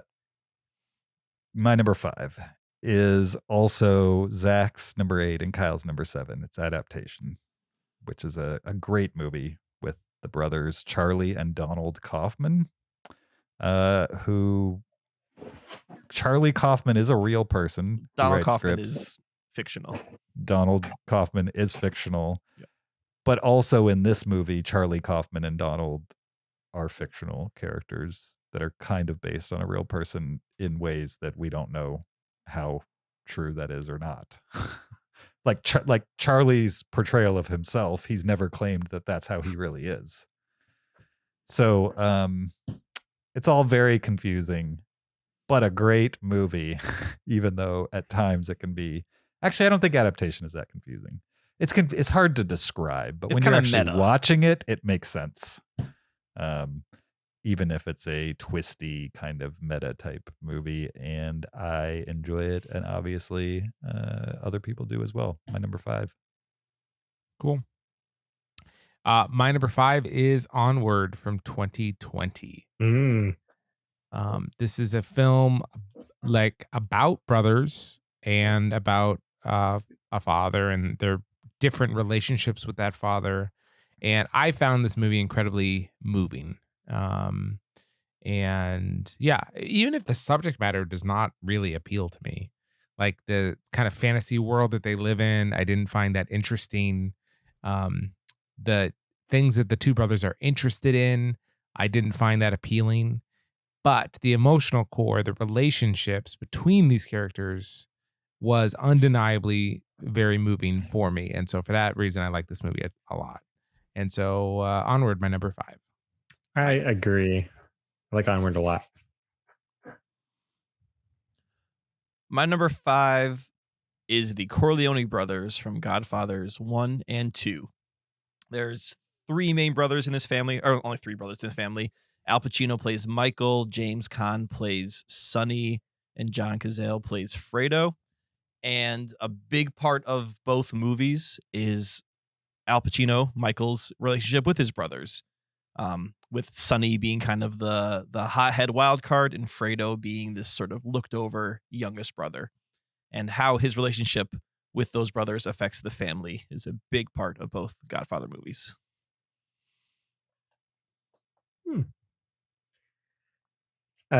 My number 5 is Mega Man and Proto Man. Technically, they're both robots, but they were both made by the same dude, which every brother is like that. So I guess they are brothers. Mega Man was made to be a sentient robot, but Proto Man was made before Mega Man. But he had some problems, and Dr. Light, who made him, wanted to update him and reset him. Proto Man didn't like that. And left and ran away and became kind of this vigilante character in the Mega Man universe. And Mega Man has to fight him every now and then, but secretly he's a good guy. He's a cool, good guy. And he's like the earliest example I can think of like an anti-hero in a video game. Yeah. He just looks like Mega Man, but red with shades on. Are all the Mega Man brothers? All the Mega Men? Were they all originated from the same? A lot of them are, if we're using this logic. Dr. Light has made a lot of robots. But do other people in that world make robots? Or is it basically that one guy who just makes robots? No, a lot of scientists make robots. Interesting. In that world. But Dr. Light is the best at it because he made Mega Man. Apparently. I only played the early Mega Man games, and they frustrated me so much. I was never a big. They're Mega really Man hard, fan. Even for that era. They're very hard. Yes, I never got into it. Shame. I know. My number 4. I only like games that are easy. My number 4 is from 1985. This is Mikey and Brandon Walsh from the Goonies, of course. People, longtime listeners of this podcast, know I love the Goonies unashamedly. And the brother relationship in this movie is one that's not focused on much, but I think was important. Certainly to me as a young person watching this movie as I grew up on repeat. The idea that like at the beginning of the movie, him and his brother kind of have this antagonistic relationship. And then once Brandon, his older brother, who's a teenager, finds out that his little brother's in danger, he'll like do anything, including ride a little girl's bike down the road to find his brother, even if that's embarrassing. Oh. And his brother goes through all kinds of stuff to find his little brother. And then when they finally reunite on the pirate ship, they give each other a big hug and there's a moment. And then the rest of the movie plays out. But I just think big brother, little brother relationships generally, I can't think of too many movies that have that. Like sometimes you have that dynamic, but they're already older. I can't think of too many movies where the big brother and the little brother are in the same movie and that they're kind of both treated in a realistic way. And I think Goonies generally does that, even if what's happening in the movie is fantastical at times. And so, yeah, I think that's a big part of the Goonies and my love for the Goonies. Even though there's a lot of reasons why I love the Goonies, that's definitely one of them. My number 4. Cool. Mine has been mentioned before. My number 4 is Good Time from the Safdie brothers. That I love how passionate that one brother is for his other brother. Like he would just do anything for him. And it's a really good movie on top of that. And it's one that put the Safdie brothers on the map for me. And now I'm just interested in everything that they're a part of. So yeah, Good Time. Great movie. Nice. My number 4 is Warrior from 2011.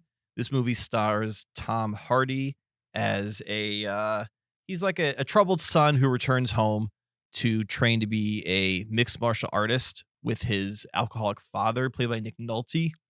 At the same time, his older brother, Joel Edgerton, is also a mixed martial artist, and they don't really speak anymore, and they are slowly on a path to collide within the octagon.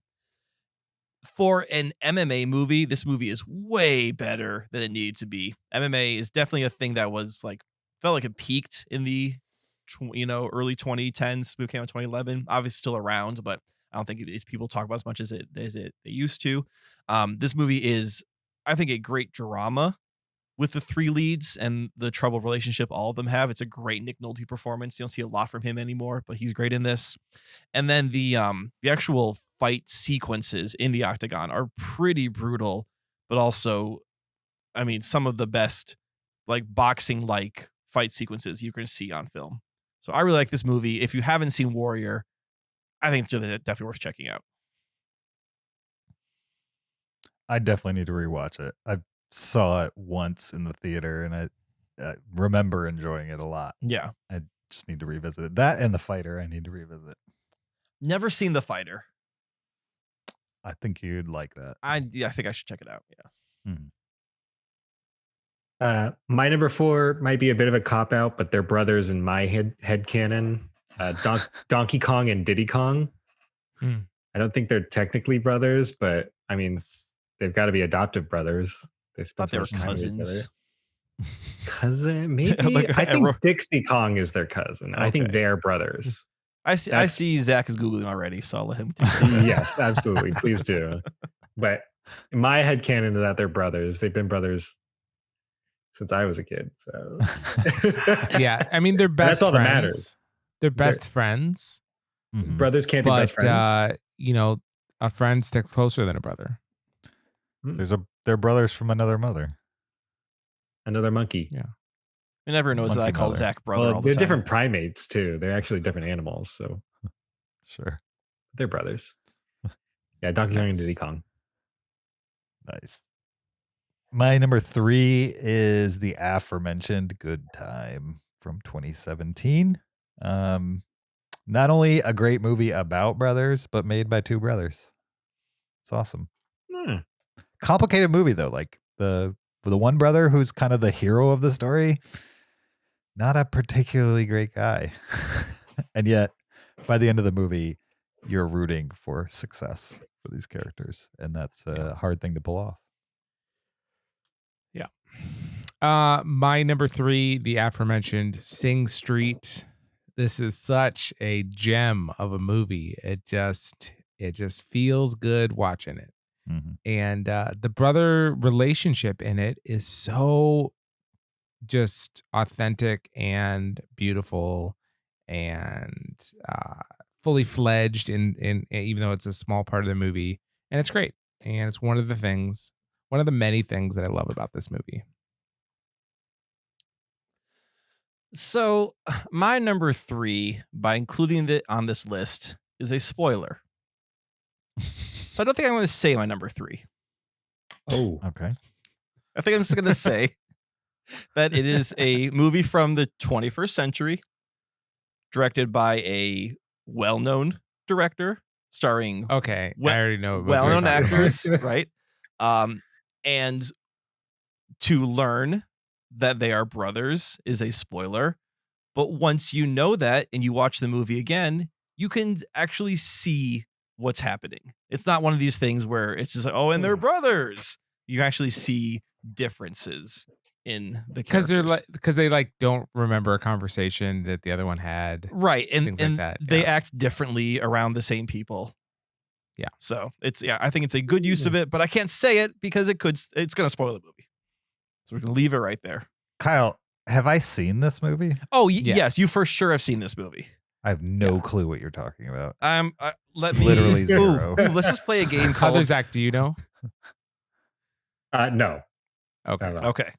Yeah, I know which one you're talking about. Yeah. Can you tell me the director? No. I don't think that'll spoil it, right? I Or cannot will tell you it? the Nah, director. I'm it gonna probably would text you, spoil it. James, Okay. Yeah. and that should be enough. All right. I'm waiting. Oh, he's one of those slow green bubbles, Zach. It's gonna take a while for it to travel through like the Green telephone bubble. lines. I don't think you're right, but we don't have to debate it because that will, I You guess, don't spoil think he's things. right? I don't think that spoils things. Yeah, it does. It totally For people spoils who things. don't know the movie, you could talk about it without saying that there's brothers in the movie. Well, you can talk about the movie without saying there's brothers, or you can say this movie has brothers. I'm not going to mention it, but if you say the title of the movie and they're brothers, that kind of spoils the movie. Yeah, Kyle's right. You didn't know they were brothers when you watched that movie. I mean, we can't talk about it. But no, did you, when you watched that movie, did We you can't know talk about what kind of brothers they are. they're brothers? Doesn't matter what kind of brothers. Did you know Does. that they were brothers when you watched that movie the first We time? can't talk about it. You can. That's a yes or no question. You could It's not a probably yes or no answer. answer, unfortunately. The answer is no. You did not. You did not know. I did know. Somebody spoiled did? it for me. Oh, okay. Well, Oh, okay, but someone I'm just spoiled saying it. someone Nobody told spoiled you. it for me. but I'm saying from watching the movie, most people, I'm sure some people watch the movie and Mhm. pick up on it right away the first time.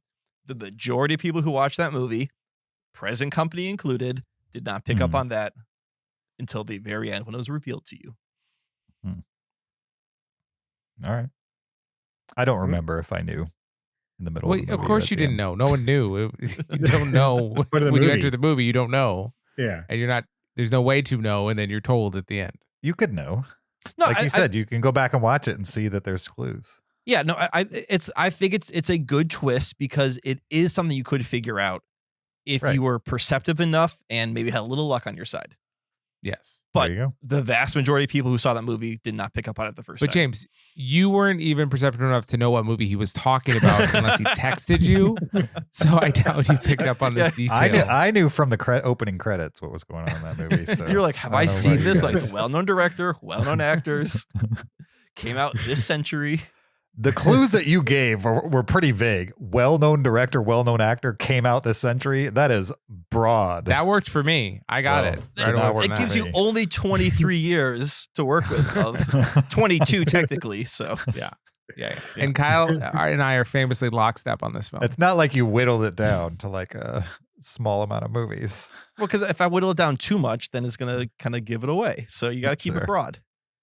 Okay. Kyle, right. this might be a Cinereelist first, where you won't say the name of the movie On my list. in a top 10 list. Are we gonna That's put fantastic. it? Are we gonna put it in the spoiler? No, you know, in the drop down on the website. This is going to be a bunch of stars, Oh my and then in gosh. parentheses, 4 more stars.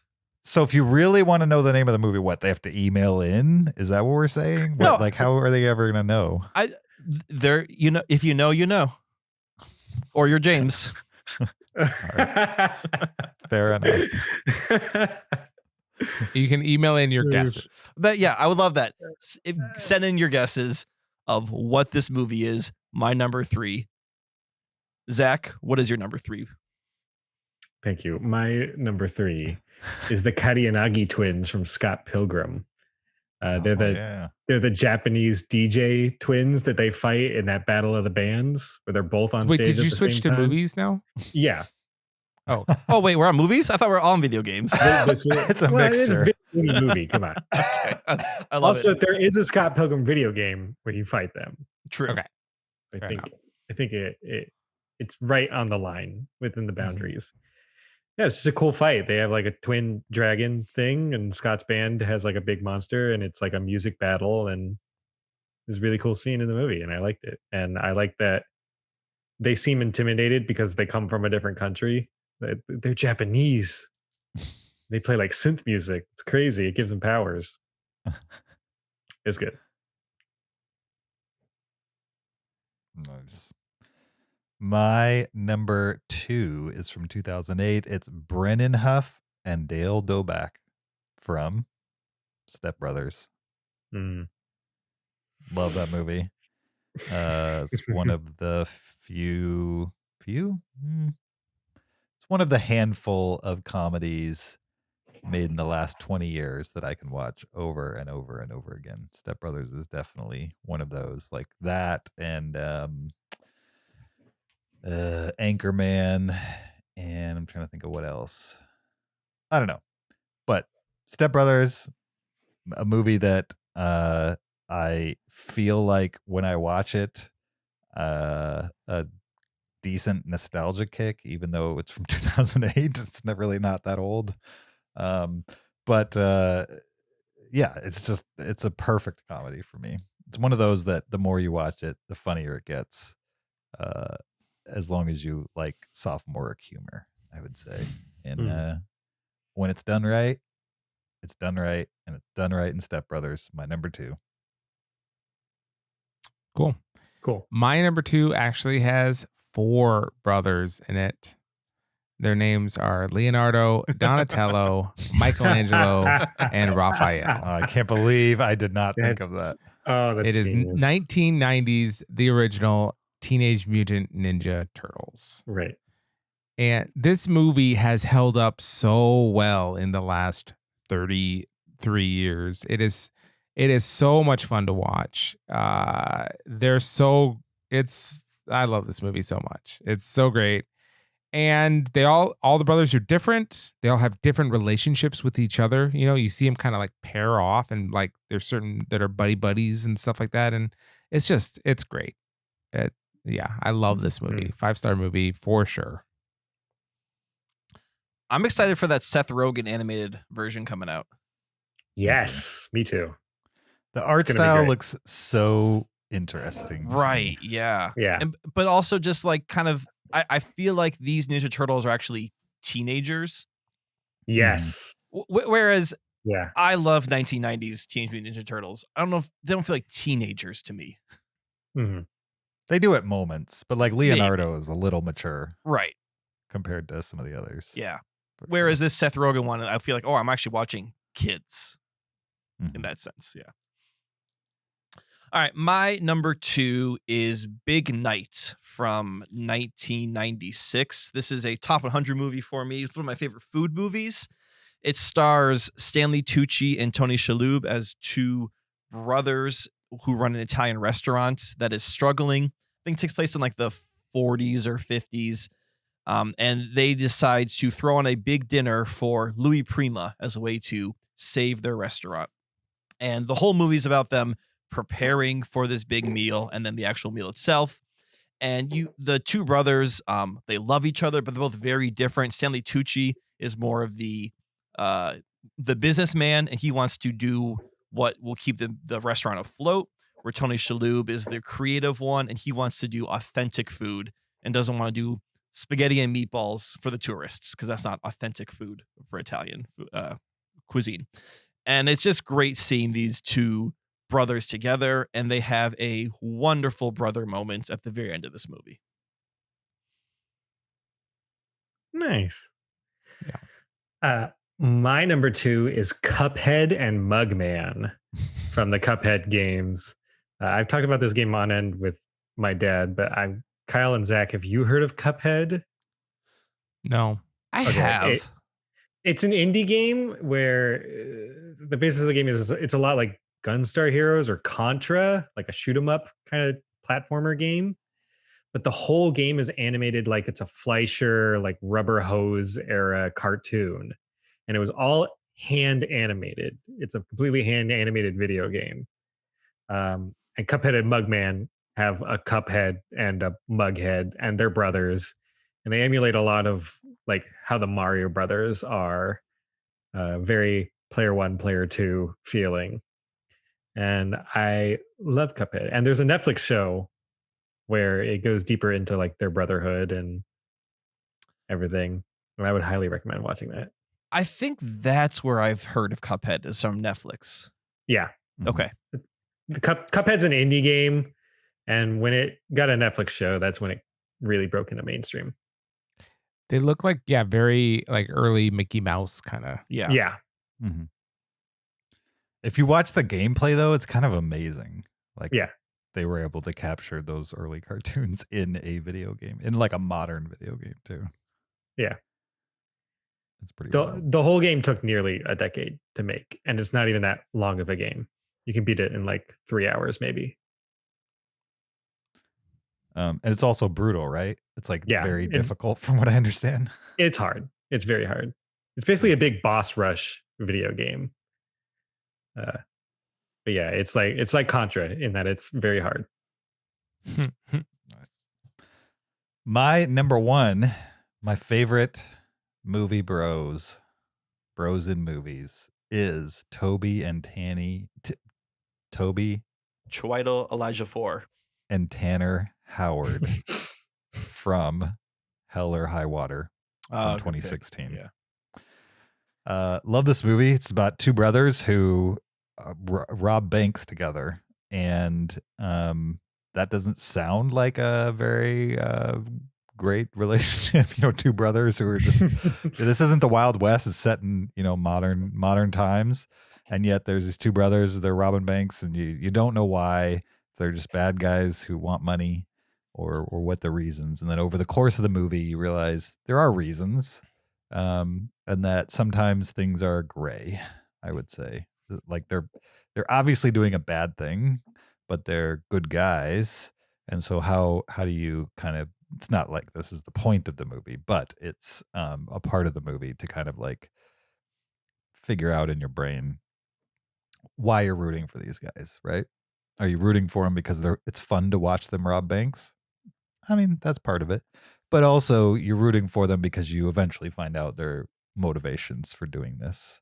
They're not particularly good at it either, which makes it an interesting watch. And just the dynamic of them going through this sequence of bank robberies and then being chased by law enforcement and surviving in shootouts together and trying to accomplish this thing that seems kind of insurmountable over the course of this 2-hour movie. Just really perfectly displayed a brotherly bond, I would say. A common mission connected by blood, and the reason why they're doing it is connected to the idea that they're brothers, and the sacrifices that are made over the course of the movie are beautiful. I think it's a really well-made kind of modern Western of sorts / bank heist movie, and really well acted, really well executed, and I enjoy it quite a bit. My number 1, Hell or High Water. Cool. I like that movie. My number one is a movie that I just absolutely love so much. And early in the film, throughout the film, but early in the film, there is a brother relationship that drives the main character's motivation throughout the whole film. And it's the movie Gattaca from 1997.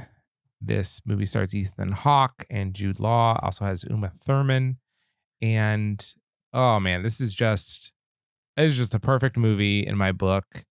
But early on, there's this tension between these two brothers. One of them is genetically engineered to be the ideal person, right? Like he's given a head start in intelligence and physical traits and all these kind of things through genetical engineering to the actual embryo. Whereas Ethan Hawke's character is a naturally born person. So he's flawed. He actually has a heart problem. And so he's just behind his brother in everything from the very start. He's destined to be behind his brother always. And his brother mocks him and makes fun of him and that kind of thing. But what that builds in Ethan Hawke's character, Vincent, is this drive to achieve. He has a goal and he'll push himself further than his brother would to accomplish it. And it's such an interesting relationship. The whole movie I really love. It's got this like futuristic neo-noir tone to it. It's pretty great. So Gattaca is my number one. I don't remember the brother relationship in this movie at all. Well, Kyle, I understand. It's like you probably wouldn't understand this film, Kyle. Gattaca, right? Wait, no. It's because Jude Law's not the brother. No, he's not. No. Yeah. Kyle, I'm not surprised you don't understand this film. You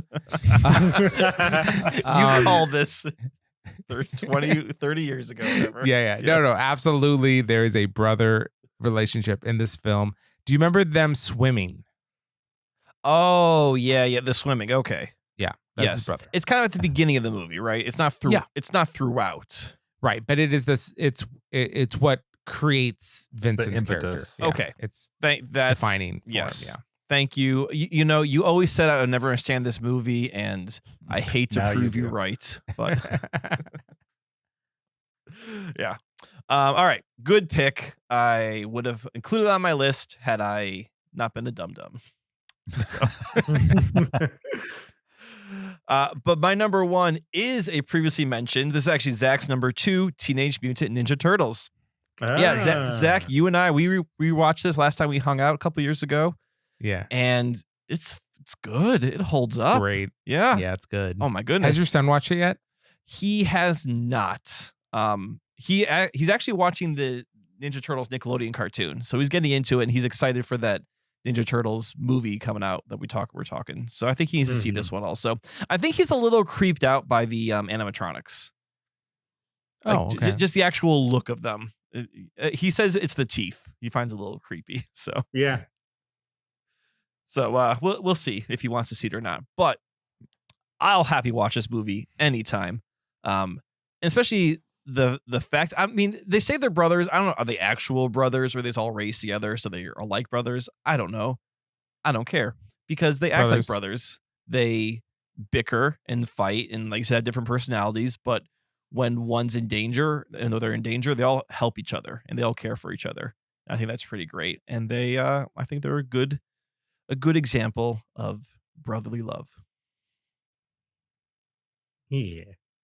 I don't know if they're actual brothers, but they're definitely like you Raised know, together. Right. Right. So they're For sure. Yeah. Practical. As much as brothers. Thor and Loki were brothers, I think the Teenage Mutant Ninja I mean, Turtles in were that brothers. movie, I think they're brothers because why would 4 baby turtles all be right next to each other from like Yeah. different families? Yeah, you know what I 'cause- mean? Like Mhm. Definitely pet stores never separate animals from their parents and just they're mix not them from a together. pet. Yeah. They're not from a pet store? Well, they're in the sewer. Okay. So their mother abandoned them? I thought like in the cartoon, weren't they like washed into the sewer from a pet store or something? What's your number one? Is it the cartoon?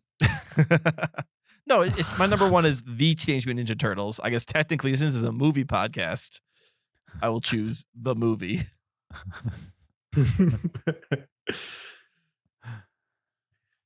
All right, Zach, hit us with your final one. It's the Mario Brothers. Duh. Nice. Nice. When I think of brothers, they're the brothers I think of, and Sure. they forever will be. And this movie showed me that outside of video games, they're good brothers too. Nice. The same way you feel about the Teenage Mutant Ninja Turtles, the brotherly love I feel between them. That's great. I will say that in looking back at my list, absolutely TMNT should be on my list. And so I am getting rid of Thor and putting it in at my number 9. Oh, Excellent. Number 9. I don't But really Thor- care about Thor and Loki that much. That but was Thor, filler. but Thor isn't moved to 10. It's just gone. It's gone. I'm going to keep Lion. I like Oh. Lion more than I like Thor. I was going to Okay. leapfrogged out of there. Which is why you Bounce it. put Lion at 10 and Thor at 9. No, Lion, it's like Thor is, again, it's ranked a little bit based on Okay. how much I like the movie and Okay. also how much the brother relationship plays into the stories. Understood. So, Understood. it's I'm very enjoying- complicated, but yes, number 10 stays where it's at. 9 goes away completely, and TMNT, which probably should be higher, instead goes into number 9. Okay. I'll make sure to mark that. I'm really enjoying hearing Zach give his dad the business right now. Please keep going. Zach, Right. what other issues did you have with your dad's list? I would love to just air those right now. None. That actually cleared it up Okay. perfectly. Nice. Were there any honorable mentions that you guys had? Oh, I had a lot. My list was like long that I had Really? Ron, the brothers Bloom, Big Night, 7 Brides for 7 Brothers, 3 Ninjas, Three Ninjas was on my short list. Yep. Goodwill Hunting, the Godfather movies, Goonies. Yeah.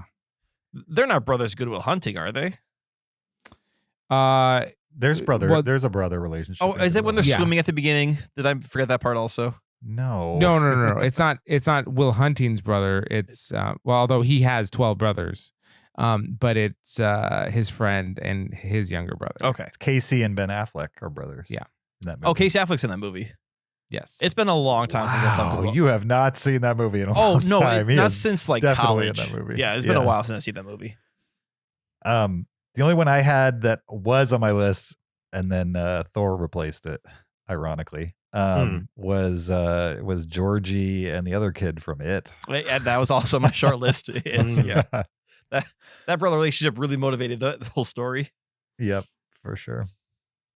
I had Sonic and Tails, but they're technically not brothers, so Sure. I had to get rid of them. Nice. Well, that was our top 10 movie/video game and movie bros list.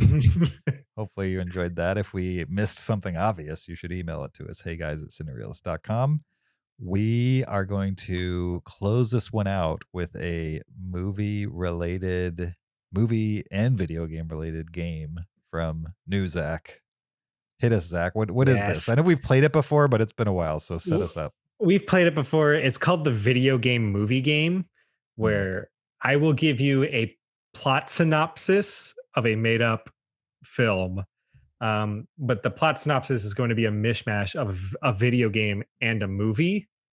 Okay. The first half of the synopsis is going to be the video game, and then the second half of the synopsis is going to be the film. That'll help you. And same with the answer. It will be the titles of these two things combined phonetically. Like that'll be a good hint for you. When you combine them phonetically, it makes sense and it lines up.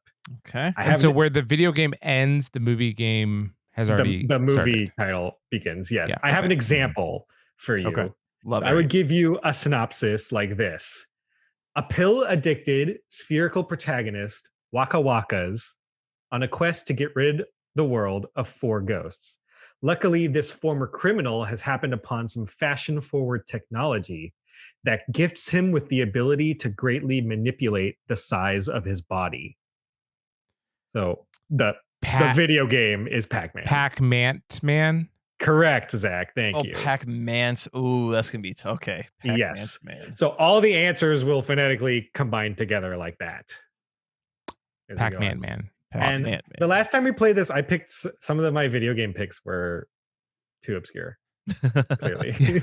Yeah, that's So- that's what's gonna hurt me is I don't know video games as well this as you this do. time, my mom can get all of these. So Oh, Oh, yeah, great. I picked some games where like you have heard Okay. the names of these games at least. okay. So think, where would James's ex? What video games does she know? I just want to know if James does better. Wow, no, this is how much- not a great setup. James, when you were dating Zach's mom, how well did you discuss video games with her? Like, can you? I don't just think help we us out? ever talked about video games, to be honest. I don't think to this day we've ever really talked about video games. All right, So, so James has a lead because he knows her video game knowledge better than we do. But yeah.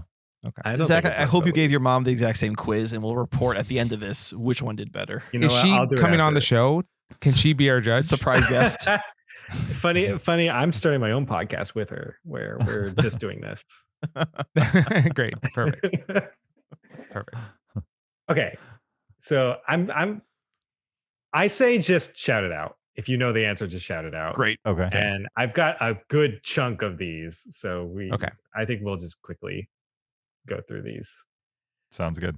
Okay, number 1, steal cars and avoid that 5-star police chase in this open world James Bond movie starring Terry Hatcher. Terry Hatcher was in. Oh no, she's not Christmas Jones. That was Yeah, Denise I just don't know Richards. the name of the video game, even though it's crazy famous. I No, know the it's- name it's- of the it's- video game and it's- could not tell you the name of the movie. Grand Theft Auto Tomorrow Never Dies. Yes. Okay. Way to Oh go. my gosh. Kyle. That's great. I just could not think of Grand Theft Auto. Okay. Okay, maybe you'll get this one. All you need is your phone and a desire for adventure in the realm of augmented reality if you're going to catch them all and defeat the emotionally charged pink ooze flowing beneath the streets of New York City. It's not Watch Dogs. No. No, Okay. no. I That know is not the the video video game. I got to think of the movie.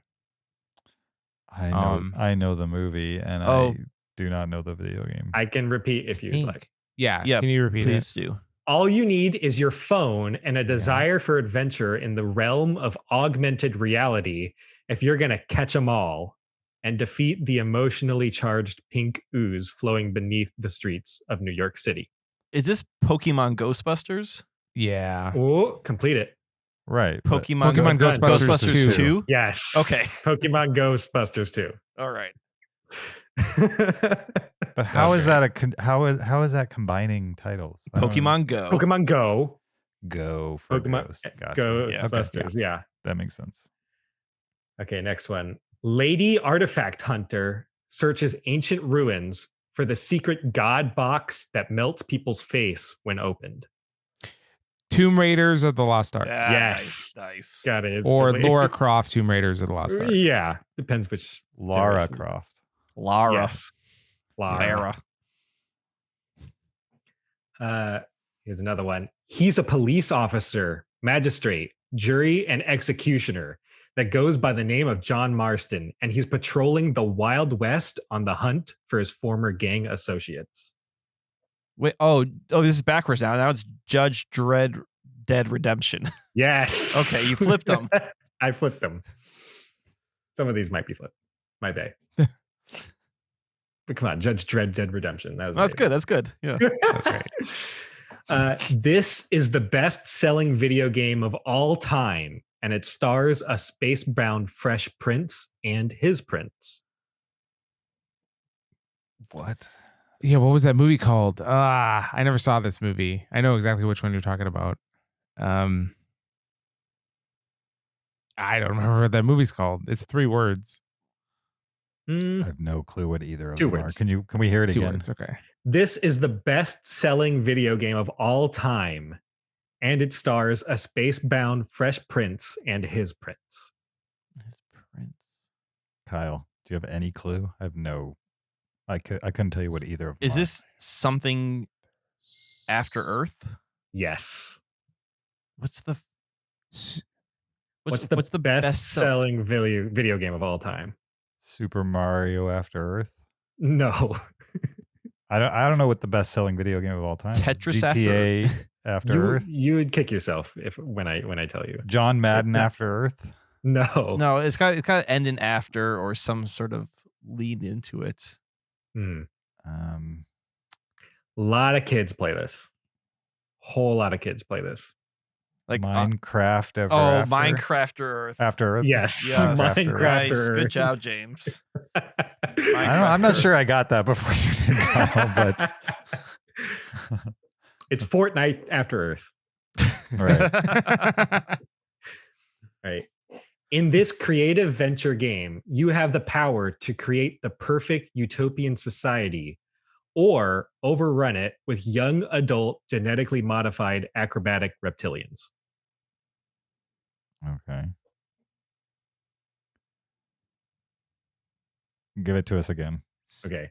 In this creative venture game, you have the power to create the perfect utopian society or SimCity, Teenage Mutant Ninja Turtles. Yes. Oh, nice. I was stuck on Civilization. Not I SimCity. started there. I Okay. started Yeah. there. Wait. So City and Teenage? SimCity Teenage Mutant Ninja Turtles. SimCity.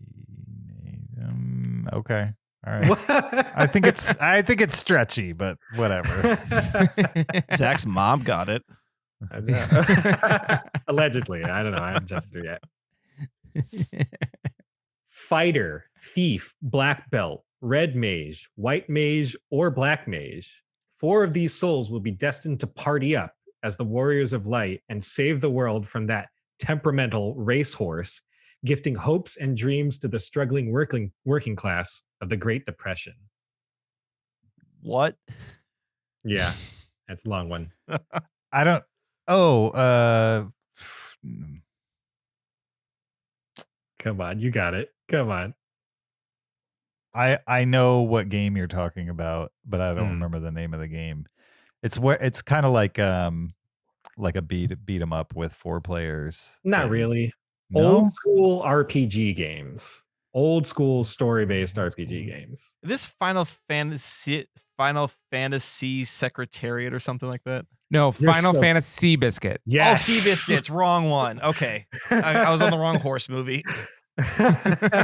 Did you say Final Fantasy? What did you say? Final Fantasy Secretariat. Secretariat. Secretary. Final Fantasy Seabiscuit. That's better. Okay, I Yes. couldn't think of Seabiscuit. Whatever. They're all horse Final movies. Fantasy Biscuit. Well, Zach loves horse movies. Exactly. That's why you Yeah, got I it do. right. Thank you for finishing that one, Zach. I do love horse movies. Uh, James knows one- that.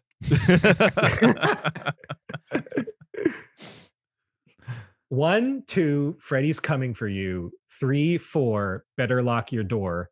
5, 6, Chun-Li's sweet kicks. 7, 8. Nightmare on Nightmare on Elm Street Street Fighter. Fighter. 2. Finish 2. There you go. 2. You didn't let me finish. The final line is 7, 8. This sequel's great. Oh. You didn't let me finish. I thought you were doing Five Nights at Freddy's because you switched them again. That would have been good. Yes. It would have been good. All right. A scientist accidentally creates a sentient green goo that straight up defies physics, and he'll need it because this Peter Pepper is running for his life, dropping giant buns and toppings on murderous pickles and eggs. I know the movie. I don't know the game. Pickles and eggs. What's he dropping the pickles and eggs? He's dropping giant buns and toppings on murderous pickles and Flubburger eggs. time. Flubburger time. Flubburger Thank time. you. Yeah. I got Perfect. one. You got one. James, you have 2. It's I have the 2. flubber What one. was the other one? We're playing for a score? I haven't been why keeping not? score. I always keep score. Oh, perfect. Tell us who wins in the end. What's the point of playing if you're not keeping score? That's I thought true. once gets to play for fun, guys. No. I'm It's only Playing fun for if somebody fun. loses and somebody wins. So it's only fun if James loses. And I'm fine with Yeah. losing as long as somebody loses. Right. There's nothing little about this pink hoodie rocking superstar. making his way through the World Video Boxing Association, taking out fighter after fighter with interesting names like Soda Pop, 2-Bit, Dallas, and Pony Boy. I mean, I know the game, but I don't know. Can you say the first part again? There's nothing little about this pink hoodie rocking superstar making his way throughout the World Video Boxing Association. And can you say the second part? Taking out fighter after fighter with interesting names like Soda Pop, 2-Bit, Dallas, and Pony Boy. Yeah, I know the video game. I can't think of the movie. No idea. Yeah, what's a pink hoodie wearing? I thought that was the video Hint, game. the first thing is the video game, and the second thing is the movie. Yeah, I had the video game first. The second thing is the movie? Yeah. Oh, I've got the video game for Yeah. the second thing. Okay. I thought the video game was second. Can I share points with someone if I tell them the video game and they know the movie? Well, I think we all know the video game. I don't know think the we video do. Well, I know the video game from the first half. You guys seem to know it from the second half. I'll say to figure out the movie, focus on the names at the end. 2-Bit. Taking out fighter after fighter with interesting names like Soda Pop, 2-Bit, Dallas, and Pony Boy. Oh, Not a chance. oh, I know the movie. I can't figure out how it ties in. Pony to Boy. The video game. The video game I have in my mind is different then. I got the movie. Zach, do you want to share a You point? want to share here? points? Yeah. What's We your can do half points each. What's your video game? Punch Out? Oh, that's Yeah, not that was Tyson's Punch what Out. I had too. Is that the right video game? Well, what's Yeah, your that's the right movie, video Kyle? game. My movie is Right. Magic Yeah. Mike. No. No. Your sharing was unhelpful. No, I figured Punch Out. Can you give us a year on the movie? Sure. Let me look it up. 2-Bit. Give us a year and give us the Pony? plot, but only include the words related to the movie. What does that mean? Like, leave out the ones 1980 that are about the video game. 1983 is classified as drama/teen. Okay, it's an early 80s movie. Is this This Punch Out Teen Wolf. No. Okay. Punch Out the Goonies? No. No. Matt Oh, Dillon. the Punch Outsiders. Yes. Punch Oh, okay. Outsiders. Yeah. I've never seen that. I think that's wrong. It's Mike Tyson's Punch Outsiders. Okay. Well, And I believe it's The Outsiders. So the Wii version of Punch Out is just called Punch Out. Well, that's not the real version. I was doing the Wii version. Okay. How did the points work out for that one, by the way? I have no. James got it, so he gets a full point. I got Okay. it. no, I said Yeah. it. No, you Punch didn't. Outsiders. Okay. I didn't say it Oh, at I gave all. it to so- I gave it to Kyle. Okay. I gave it to Kyle, so he only gets half a point for that. Okay. A blue cyborg battles hordes of cybernetic foes as a coping device for burning down his house with his 3 daughters inside. Metroid Manchester by the Sea. No. Close though. You got one. That's Oh, pretty Mega funny, though, okay. Mega Manchester by the Sea. Yes. Thank you. Nice. That's so wrong. That's pretty bad. Also, Have you seen that movie, Zach? spoiler for Manchester by No. the Sea. Son, No, Zach. but- I know you've seen it, Zach, but that movie is, yeah. Brutal. Dark. Yeah. Great movie to watch. The shortly idea that after you your combine child is that with- born. Yeah. Yeah. The idea that you combine that with Mega Man is pretty wrong. Yeah. Thank you. A crossover no one asked for. All right. Get over here and watch as these fighters from multiple realms violently finish each other off in front of a nipple-suited Dark Knight. And also, what the hell is Chris O'Donnell doing here? Mortal Come Batman and Kombat Robin. Man Forever. Mortal Kombat. No, Mortal Oh. Kombat Man. Mortal Robin. Kombat and Robin. Yes, Mortal Kombat Man and Robin. I said that. No, first. Zach, we split that. We said No, the no. same I time. said it. I said it a full time, and then he didn't acknowledge it, so I just said it again. Oh, okay. I heard He Zach did. say it Fair. He did. at Fair. the start. Yes. I just wanted Kyle for your own satisfaction to get it. I said Batman Forever, not Batman and Robin. So Yes. All right. This damn mobile game was reportedly raking in $1 million a day by challenging players to clear boards of confectionery treats to assist odd couple buddy cops Chan and Tucker in their quest to rescue the Chinese council's kidnapped daughter. That is such a word salad. Candy Crush Hour. Yes. Candy nice. Crush Hour. I didn't. I got stuck on the Brooklyn Nine-Nine Quasi cupcakes, which I knew was not the thing. But What's the video game in that?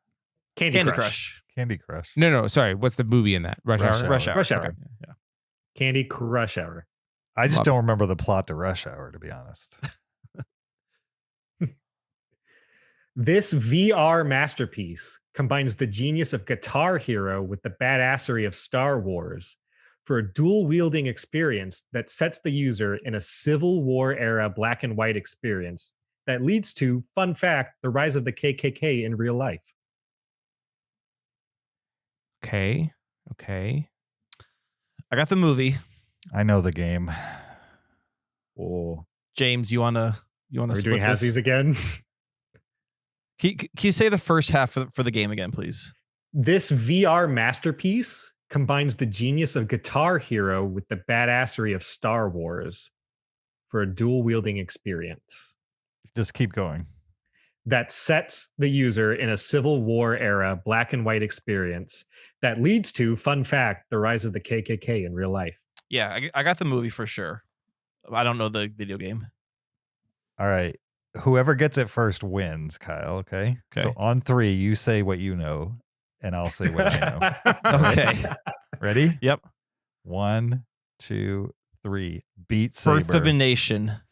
Beat say Birth of a Beat Nation. Oh, Beat Saber Saber is Birth of a Birth of a Nation. Nation. That's James. Yeah, That's got it. James. James got it. Beat Say Birth of a Nation. If there's a Schindler's List one in here, Zach, I might have to disown you. All right. There's not a Schindler's List one. Okay. Because these are like Combination. movies that are kind of controversial. It's mixing fun. it Yeah. I think that's the last one. He ain't Donald. He ain't Daffy, but he is from another planet, and he needs to get back to it before a Nintendo Zapper shoots him out of the sky. Can you say it again? He ain't Donald. He ain't Daffy, but he is from another planet, and he Howard needs the to Duck get back Hunt. to it. Yes, Yeah. Howard the Duck Oh, Hunt. Nice. I was trying to think of the name of that movie. Yeah. Good job. My brain could not follow any words in sequence. I was like, what is happening right now? Ducks. Yeah. I was trying to think of like Mickey based games because of the Donald and the Oh yeah. No. Daffy. I was like, yeah, I was not firing in all cylinders. Captain Falcon races future cars for fame, cash, and the chance to steal the plans to the Death Star from the Empire scum.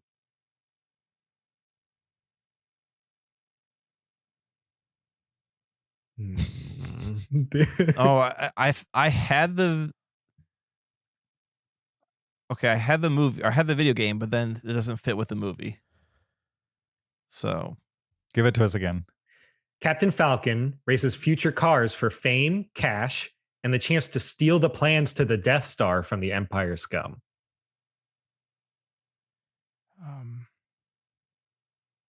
F-Zero, A New Hope. F-Zero No. Rogue One. Oh, finish it. A Star Wars F-Zero. Yes. Oh. F-Zero Rogue One. A Star Oh, so it Wars was story. F-Zero. I couldn't figure out like Yes. F-Zero Rogue One. How's that fit? But F-Zero Rogue One. yeah, Colon. Nice. A Star Wars. Colon story. Star Wars story. A Star Wars story. Yes. I love how particular you are as you are as your father about the complete titles. Well, I know to tell you, I have typed all of these down and I put the colon in, just so you know. Of course. The colon is Did you in put here. the hyphen? It's important. Yes. Your dad's very proud of you For right now. F-Zero. Mhm. Thank you. Next one. Engage with anthropomorphic villagers and waste lots of time with Tom Nook and his 80s influenced Dublin based high school band that drops hits like The Riddle of the Model and Drive It Like You Stole It.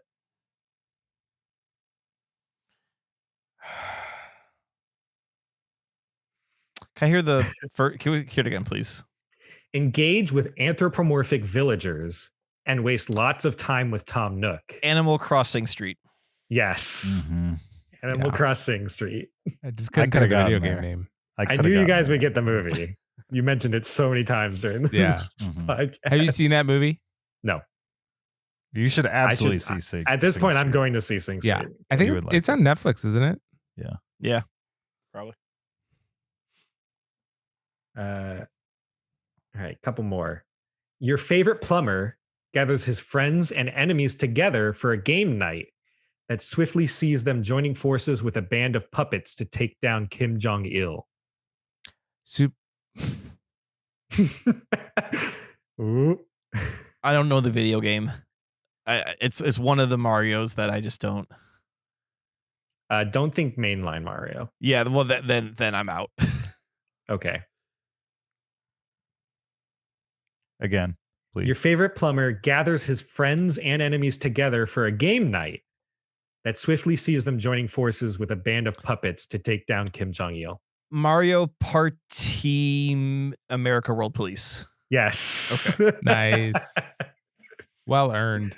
Wait, Yeah. Mario Party America World Team. Police? Mario Team Party America. Team. Team America. Mario Party America. All right. That was another one that's very stretchy for sure. Party. I get it. Team. I think the other Yeah. one had the same party thing in It's it. called the diphthong when you go Maybe from it sounds one different in your vowel into the accent. next. It does. Yeah. Yeah. My California, Florida accent gets in the way of this game. Cala, Florida. Felt face with a massive schnoz and a perverted affinity for chickens shoots for the stars on a quest to find his family and destroys rows upon rows of descending alien threats. Oh, it's another switched one. Mm. Say it again, please. Felt face with a massive schnoz and a perverted affinity for chickens shoots for the stars on a quest to find his family and destroys rows upon rows of descending alien threats. Muppets and Outer Space Invaders. Oh, do I count that? It's Muppets in Space Invaders. Yeah, you can count Okay. that. Okay, good. He's in the zone. Do I count? Good. I'm in the final 5 that I have. Okay. Okay. This is All it. right. How many We're do I have still to in get this. to win? All of them? Do you want to know that? I don't think even if I got all 5, I would You need win. to get 8 to win. Eight Okay. 8 out of 5 So- to win. How close are you guys? Can I at least spoil whoever's going to win? You can keep me from winning.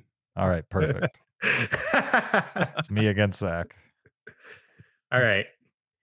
Amphibian navigates complex traffic flow to get to the other side and solve a murder by assisting a lady with body ink in the shape of a flying lizard. Frog girl with a dragon tattoo. Yes. Well done. Frog girl with the dragon tattoo. Yeah, I got it. All right. 2 sentient drink receptacles run and gun to nullify a deal with the devil as fluffy snowflakes, courtesy of a dude with Freddy Krueger gloves for hands, falls from the sky. What? This one's for you, Dad. How? Yeah, it is. I think this video game was mentioned on this. I have the video game. I'm trying to remember what it's I hate that director, so I'm trying to think of the. Okay, Cuphead and Mug Headward Scissorhands. Cuphead Word Scissorhands. Yes. Good. Cuphead you word got scissors it. hands. Cuphead word Nice. scissors hands. I'd never heard of the video game until the episode. Right so till right that's now. Yep. So. Yeah. Oh, good. Dad, I'm sorry. Oh, it's fine. You know. That's how every game we ever play goes. So I'm fine with Yeah. it. With an Yeah, incessant. it really is, because before Kyle, I would just beat James in a lot of games, and now just Right. Kyle beats both of us in a lot of games. It's great. So nothing's changed for James. Nothing's yeah. Right. Yeah. I'm fine with it Oh. because the rare times I win, it means something. It's good. Okay. With an incessant Navi in his ear and a master sword in his hand, our hero explores the vast Hyrule kingdom, as a police officer for the Time Enforcement Commission.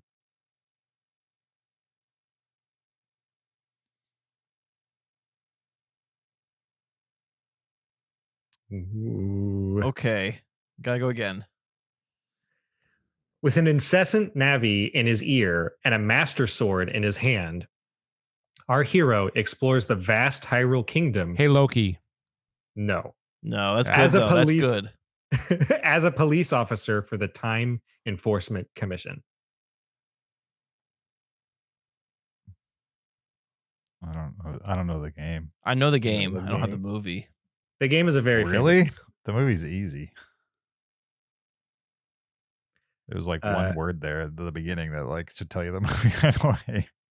For the game, focus on Master Sword. Yeah, and oh, yeah. Hyrule. I definitely got the game.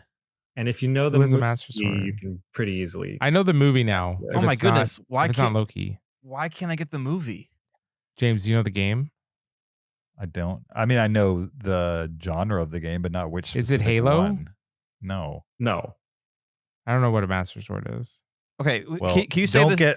don't get hung up on that one. Get hung up on the other. I know things the he movie. said. I know Okay. the movie. Zach, can you say just the movie half again, please? I should be getting this. No, just say movie the video half game half. Is, I'll say the whole half. thing. Okay, say the whole thing. Yeah. Say the whole thing. And I will motion when the break is. Okay. With an incessant navy in his ear and a master sword in his hand, our hero explores the vast Hyrule kingdom. Break. As a police officer for the Time Enforcement Commission. Yeah, I know the movie for sure. The video game I have no clue about. The video Is it game is a full title. Legend of Zelda Demolition Man. No. Is it Legend of Zelda? Oh, Ocarina of Time Cop. Yes. Legend Oh, Zelda Ocarina of Ocarina of Time Time Cop. Oh Yes. shoot, it was Time Cop. Man. It's always Time Cop. Yeah. You're playing your cards, Kyle. Just had to get that video game. James, you were on Avatar, weren't you? I'm a Sega guy. I was never gonna Okay. get that. Yeah, you were never gonna get it. Ocarina of Time. So I thought it was Time Cop. I was confused. Time Cop and Demolition Man. I feel like they're the same movie. They're with time travel, aren't they? I've never seen Time Cop. I've never seen Demolition Man. Demolition Man does not have time travel in it. No, that guy's frozen. Okay, but- as Frozen, but not time travel. yeah, he's just frozen and Oh. wakes up. Okay, sorry. They travel through time through the sea in normal time, but they're frozen. Yeah, in the same way that we travel through time. Yeah, but we're not frozen. But like they didn't Whether we're experience frozen or that not. time, Yeah. and Right. they didn't age. Okay. As more in, like like time most movies, preservation. how time passes. in no, the it's not reality like in of most movies because they're No, preserved. The difference is the frozenness. Yes. The time moves at the same speed in the same direction. I thought it was time travel because he wakes up in the future, and he's like, "Oh, I'm in the future," and I forgot it was frozenness, not time travelness. So Yeah. all right. Austin Powers, another famous time travel movie. Sorry that I confused Demolition Man and Time Cop. It's I'm gonna dock you a couple points for that. mistake. you're trying to win there, Zach. I don't trust this Zach to keep his scores anymore. You do. And next How many more one. do we have left, Zach? 3 more. 2, And how Oh, many 3 more. points does Zach have to get to win? 4. Okay, so All right. So this is just for fun. all right. From downtown, he's on fire with that United States funded firearm that is specifically for long distance combat. And he's also holding a very fake baby.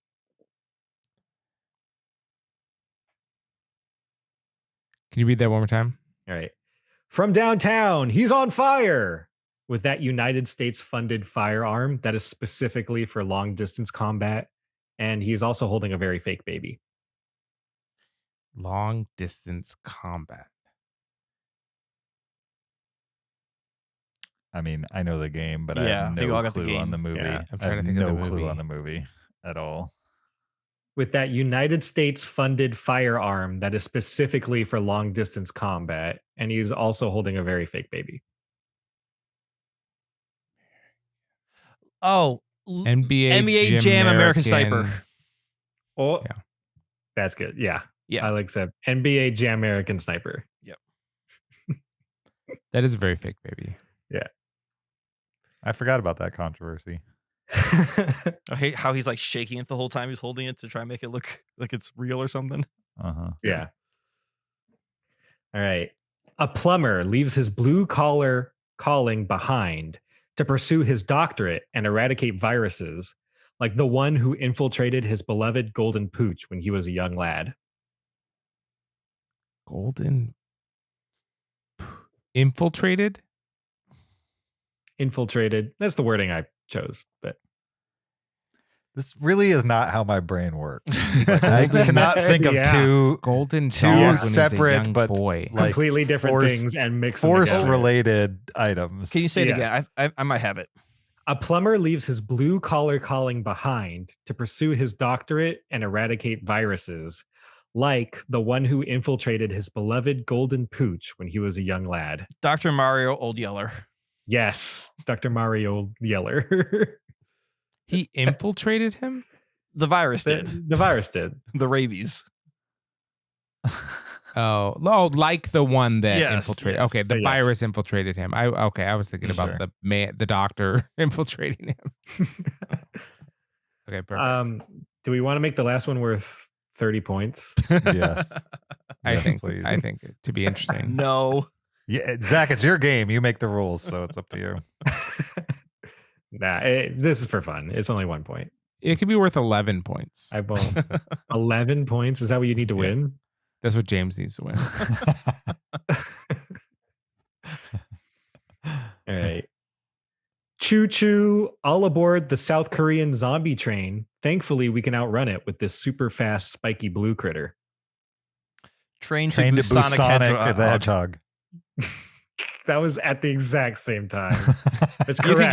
can give James the point. Yeah, you get 1 point, Dad. All right. Fair enough. Good job, Daddy. Okay, do you guys want to hear your final Don't scores? call me daddy. How dare you? You want to hear your final scores? Daddy's mad. So creepy. Kyle, you're gonna regret saying that into a microphone.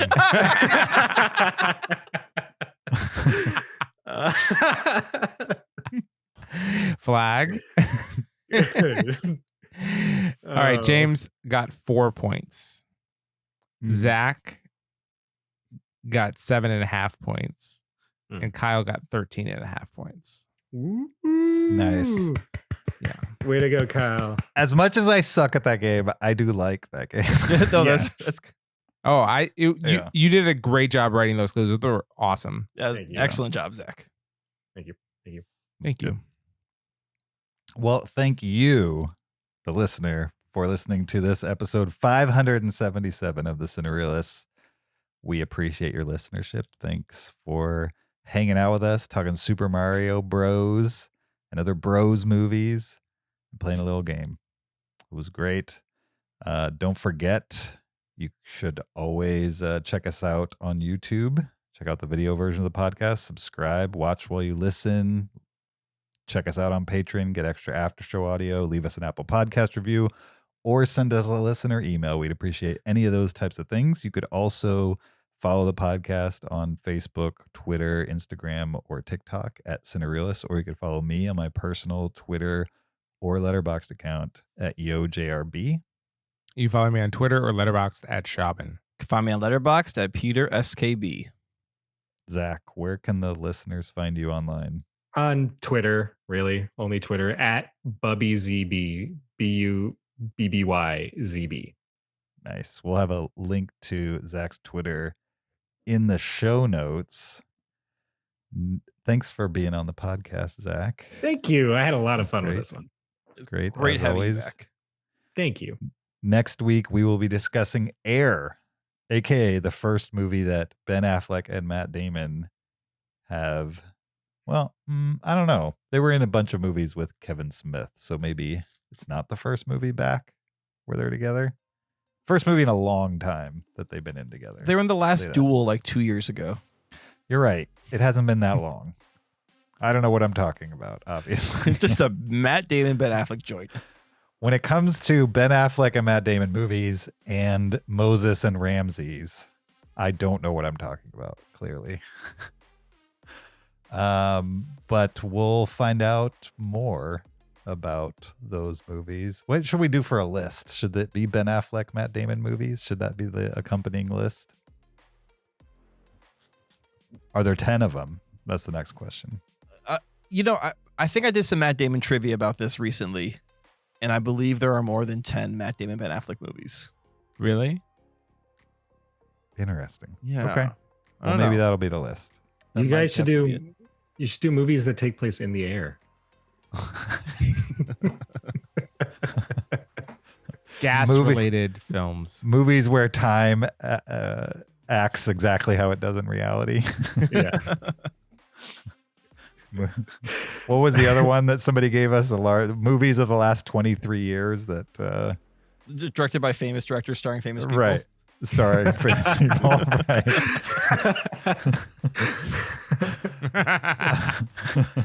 great. Zach, or sorry, not Zach. Ben Affleck and Matt Damon have been in 8 movies together. 9 if you include Air.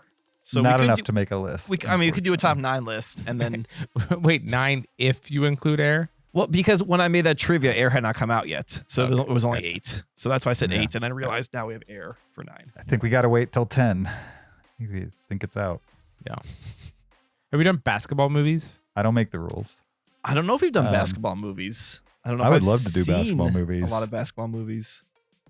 Oh, I need to I go bet see you could some. come up with 10 movies that have a basketball scene in them. American History X. They play basketball. There's one. Okay. I mean, Space they Jam play 1 and 2. basketball in Guardians of the Galaxy Volume 1. There we go. So Yeah. it's not that hard once you actually start researching it. But all right. Regardless, we will come up with something to pair with Air. If you want to hear Super Mario spoilers, stick around.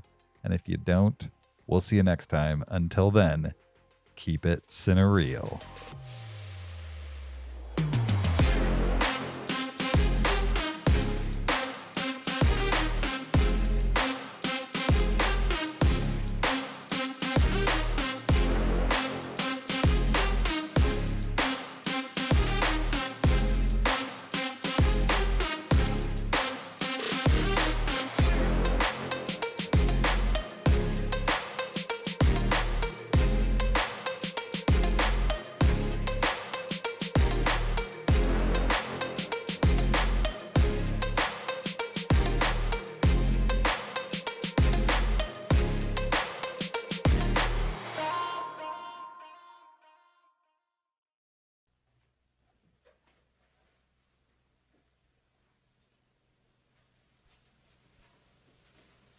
You're still here?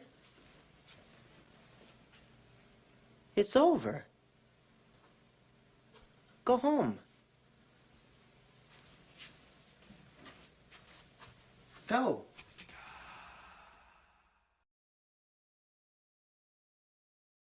This is spoilers for the Super Mario Bros. Movie.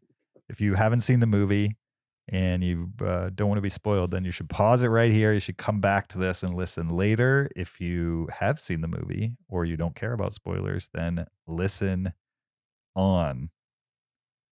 What do we need to get out of our system? Can I tell Regarding- you one thing that really disappointed me about this movie? Sure. As long as it's spoiler filled, yes. It is. Yeah. I don't like that the finale happened back in the real world. Okay. Okay. Once they went to the Mushroom Kingdom, I just wanted to stay in the Mushroom Kingdom. And they it was very Thor to me to like bring it back to the right. real world. Yes. I wasn't thinking about Thor at all. Well, no, but this whole idea of like we need to resolve, it felt like we need to resolve the fight in Brooklyn so that way Mario and Luigi can prove to their family in the thinly developed "my dad doesn't approve of us" plot that we're good people or whatever, that we're heroes. Mhm. Right. And I don't know, just after being in the colorful Mushroom Kingdom for an hour at that point, going back to like drab Brooklyn, and then having this big Bowser destroy. I don't know. It just felt kind of lazy. Of like, oh, let's bring it back and have this big fight happen. And I would have been fine if we just stayed in Mushroom Kingdom for the rest of the movie. I agree. It would have been fine if it was in Mushroom Kingdom, but I do kind of like that they're in Brooklyn because you don't see Bowser and Bowser's army in like a real world almost kind of setting Mhm. super often. I mean, you see it a little bit in Mario Odyssey, but that's That's like one level in one Mario game. Sure. So Well, there's Mario games in the real world too. There is. Yeah, like Mario like- Time Machine.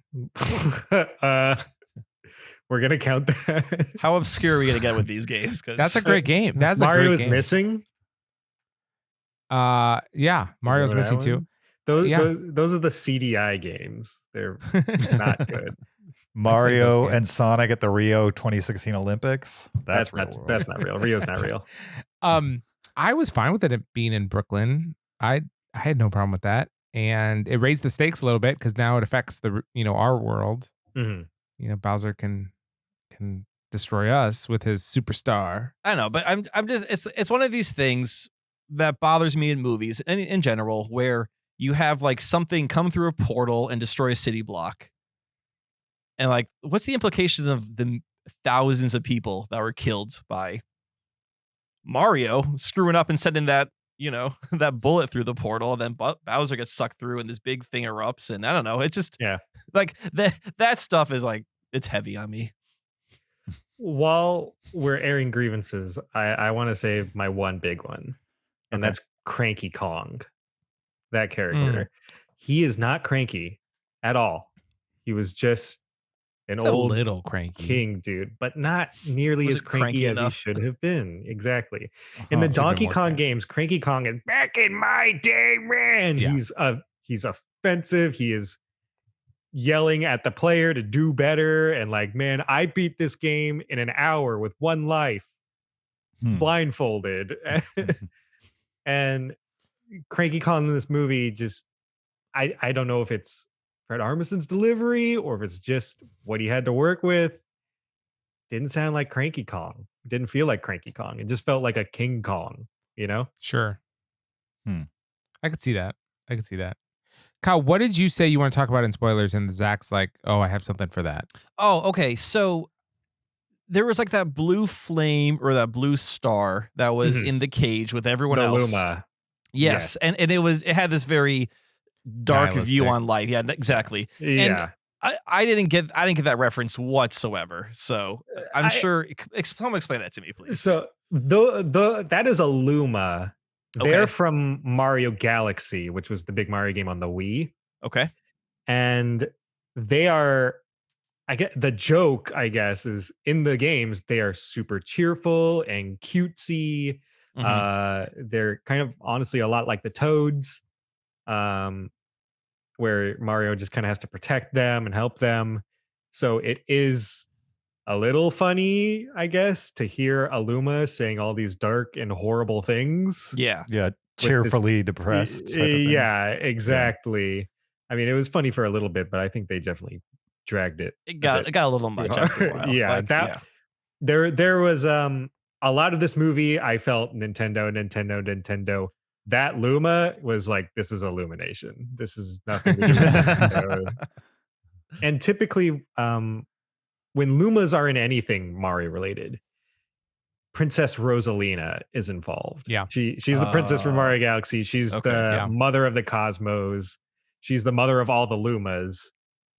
And it was weird to have a Luma in this movie, but nothing like even hinting at Rosalina or anything Mario Galaxy, really, except for maybe like a bit of the music in the movie. I've never seen a Luma without Rosalina on screen.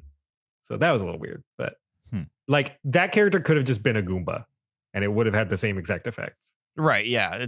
Okay. So it didn't have to be a Luma. It was just the idea that it's a cheerful character. That's okay. Yeah. What was the Luigi stuff? Was that inspired by like Luigi's Mansion? Oh yeah. Okay, when he was like on that island, whatever that other world is. Especially when he lands in the dark lands and it's like the dark wooden foresty thing and all the dry bones are attacking him. When he's like, right when he lands and he pulls out his flashlight and he's like shaking and stuff, he goes, Mario, just like he does in the game. Okay, cool. The music is like cued perfectly from Luigi's Mansion. Cool. Yeah. Even has like, he has his little like belt, his little like work box with a bunch of tools in it. Kind of feels like the Poltergeist, his like vacuum from those games. And that anything with Luigi in this movie, I think was done really, really well. I want to hear from you guys if you had a favorite Easter egg and a Easter egg you want to see in a sequel. I really loved the antique store. Yeah, that was That's cool. good. Yep. That was good. The antique store with the music box and stuff like that. I thought that was really fun. I loved the commercial with the yellow cape, the feather cape. Mm-hmm. Okay, so there was a cape in this because that was one of the Yes. ones I was looking for was the cape, but that was in the cartoon at the very beginning. Yeah, in the commercial that they made, they had them flying on capes. Okay, I missed the cape part of it. Yeah. I think I was so fixated on the fact that they were doing the Super Mario Brothers show theme song as the rap for the commercial. I was enjoying that. So yeah. I hadn't heard that song in a long time. And it distracted me through the first couple seconds of that segment because I was like, I know I've heard this from a game, but I was like, I don't know what game, and then it hit me. Oh, this is from a cartoon. Yeah. Zach, son of John, are there any Easter eggs you want to see in the future? John? Little John? Oh, me. Okay. Yeah. Your father. Any Easter eggs? Yeah. I'd love to see P-Wing. Okay. I'd love to see more with Yoshi. Mm-hmm. Sure. Well, sure. you're definitely getting that in the next movie. Oh yeah, of course. Is that what's in the end credits? Was that a little Yoshi the reference? post credits is literally just a Yoshi egg hatching, Okay, and that's perfect. it. Yep.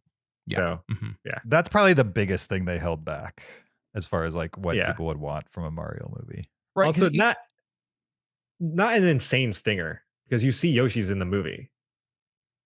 So you're like, obviously, Yeah, there's exactly. That's a I was good point. You surprised. do see They- it in they- the movie. Yeah. They put throwaway like Jurassic Park Yoshis, Yeah. and I thought, well, that's all they're gonna give Yoshi.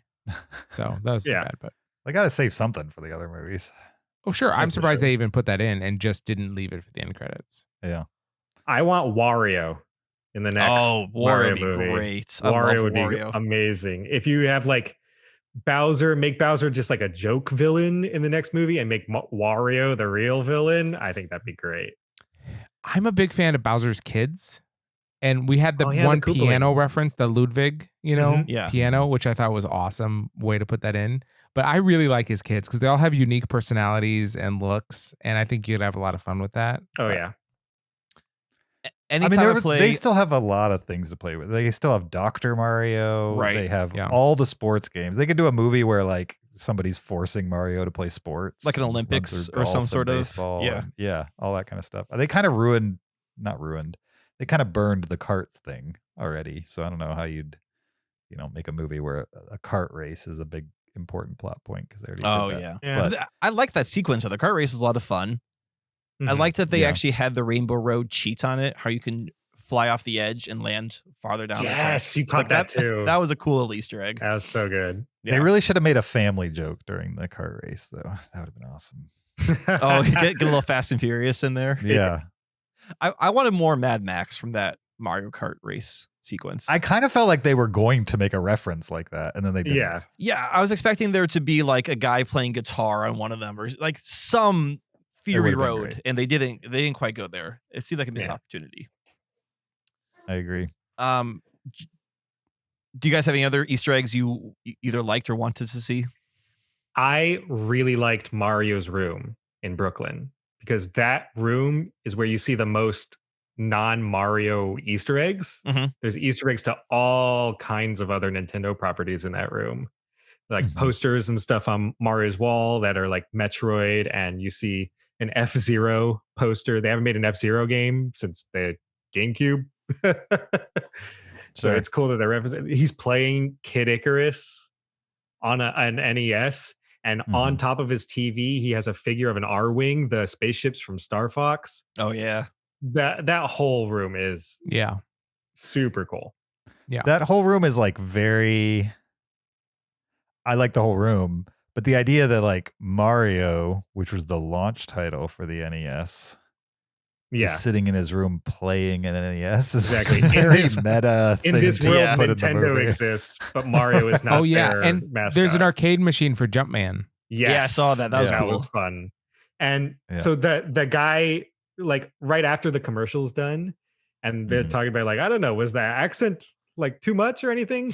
The guy playing Jumpman is voiced by Charles Martinet, who voices Mario in the games. Yeah. Oh, cool. Oh, so Yeah. that was the Mario. That was the guy who did the Mario Yes. voice. He Ah. also does the voice of Mario's dad in the movie. Okay. Okay. Yes. So he, Were he there does any a- Mario Paint references in this? I don't think so. No, I would have loved to see Yeah. like him, That's I don't pretty know, obscure. a fly swatter or something. Yeah, we need a multiverse Mario movie, right? I That's mean- what we need. Another multiverse movie where Where he encounters Dr. Mario and Painting Mario and Paper Mario. Yeah. Oh, Paper Mario. the two that I want to see. So we got the cape, but with the cape, I want to see him running up a wall vertically like he does in Super Mario Brothers. Mhm. Or Super Mario World. Yeah. That'd be cool. But, though they did do a little bit when he was running and he would have his arms behind him from like N64 Yeah. Mario. I thought that was pretty cool. Yeah. And then no one-ups, no one-up mushrooms in this one. Yeah. Yeah. I feel like they could find a way to incorporate that somehow. I did think when he had the star and he started just, destroying bad guys, right? Yeah. Yeah. I was expecting a bunch of one-ups to start showing up at a Right. certain point. Oh, yeah. Mhm. I thought that would have been Would've been awesome. golden. That would have been like Avengers Assemble moment, Yeah.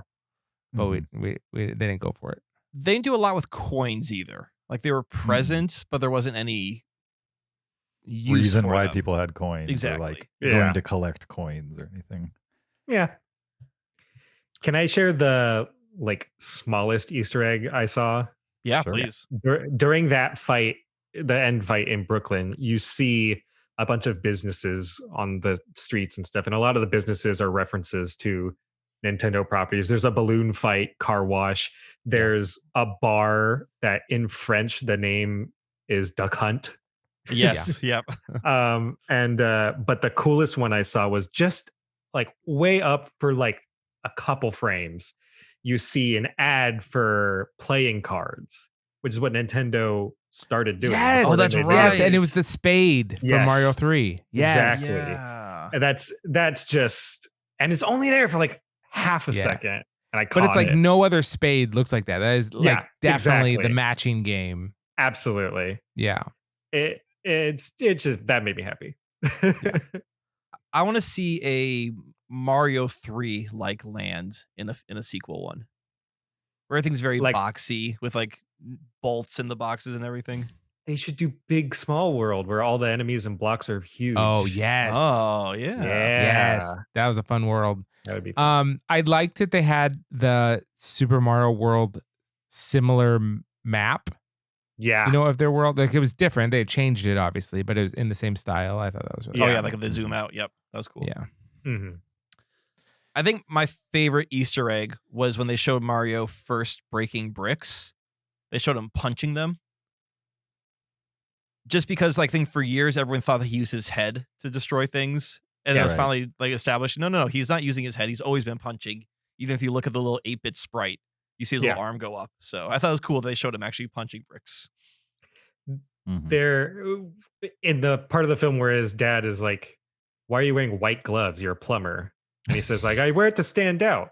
That's Yeah. funny. That's a good joke, but it's also true of regular Mario. When they were designing Mario for the games, they need to make his gloves white so you can see his hands. You can tell what his whole body is doing. Right. Yeah. I found a double entendre, I guess, in that. No, No. not the right No. word. Not What the would you right call word. that? I would say a Double meaning. Double meeting. Yeah. Oh, there we go. Entendre has more syllables, so I thought it sounded smarter. Yeah. Yeah, But a double entendre has kind of a double entendre attached to it. Yeah. I it's a bit understand. of a- Yeah. Yep. This isn't really a spoiler, or it could be. Let's talk about the future, right? So this Mario movie came out. It's going to do well. Oh, it's already It is going to doing be the insane. largest animated opening ever. Yeah. Ahead of Frozen 2. is Really? prediction. Yeah. Yep. That's crazy. Yeah. Um, Worldwide. They're looking over 300 million worldwide in opening weekend. Sure. So in theory, in a normal business, that means you make more. Nintendo has a history of they do something, and even though it's a ginormous hit, they take forever to do it again, if they ever do it again. And so I'm sure Illumination has some investment in this, and they want to Right. fast track whatever's next. But what do you think they should do? A Super Mario Brothers 2? Or do you think they should spin off and do some other Nintendo property and start building universe from. Super Mario Brothers 2. I think they should take Okay. a plot of another movie and then add Super Mario Brother characters to it and call it Super Mario Brothers 2. I think Like they're they did with going to do a Donkey Kong spinoff movie. I think they're going to do a Donkey Kong movie next. Interesting. Because they've already opened up like the Mario theme parks around, and the next expansion of that world is a Donkey Kong land. Mm. And then the plans after that are, okay, they're going to do Zelda after that. I think they're going to follow that pattern, because what would be better releasing their like Donkey Kong land, release a Donkey Kong movie. Hmm. So do you And, think it'll be some time before we see Super Mario Brothers 2? It might be actually. I think so. Nintendo works slowly. I mean, it took them 7 years since like they said they're going to do a Mario movie, and it took almost 7 years for this movie to come out. Hmm. So They're notoriously slow. And this will only validate that. yeah, absolutely. Like they took their time. This did really well in the box office. So they'll be like, well, let's take our time. Right. And people will wait for it. I mean, the audience will still be there for the next 20 years.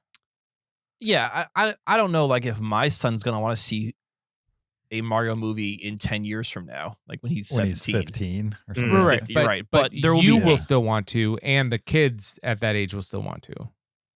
Right, yeah, but I don't know if I'll be taking my almost 50-year-old butt to go see a kid's movie by myself. Yeah. I was excited to see it by myself. And you're almost 50, so I'm in my 30s. if they make a Also- if they make also you're my closer to 30s. 50 than you are 7. So the if they make a Donkey Kong movie and they have Steve Wiebe do a voice cameo and not Billy Mitchell, automatic 5 stars for me. Oof. Oh, I'm calling it right now. Yeah. No Billy Mitchell. I don't think Billy Mitchell will get a cameo. I think he's a little too. You can't really touch that. Yeah. I love the Donkey Kong stuff in this movie. They showed Diddy Kong and Dixie Kong and Chunky Kong, which that was from DK64, and that's Yeah, it. right. Like there was some insane Donkey Kong references. My crowd went wild when they showed Diddy Kong. Yes. And he had the little bongos, the GameCube Right, bongos, little too, at kitty one point. bongos. It's so great. So good. Did you guys see in one of the Donkey Kong layers or a shack, they just had a tire hanging from the ceiling? Yeah. And I love it. Like, again, that was one of Perfect. those cheap Easter eggs. Like, let's put a tire there, but Oh yeah. it brought me joy. I do think there's I mean, this is obvious, but there's an opportunity here to make like a bigger cinematic universe that fits the sweet spot that Marvel kind of can't touch, because Marvel movies are kind of firmly in this mostly PG-13 world, right? Where you're not Mhm. going to take a 7-year-old to it for the most part. And in the future, probably they're going to have R-rated MCU movies with the Deadpools of the world and stuff like that. And so for people who want a cinematic universe for kids, I think this is kind of the perfect opportunity. But they cannot take 7 years between movies. No, if you they're got to gonna get do it that. No. every couple of years to get Like Yep. we need another movie within 2 years. Doesn't have to be a Mario movie, but something in the universe has to Yeah. come out in the next 2 years. Do you know what I really need is a Star Fox movie? That would be cool. He's Star Fox needs anything.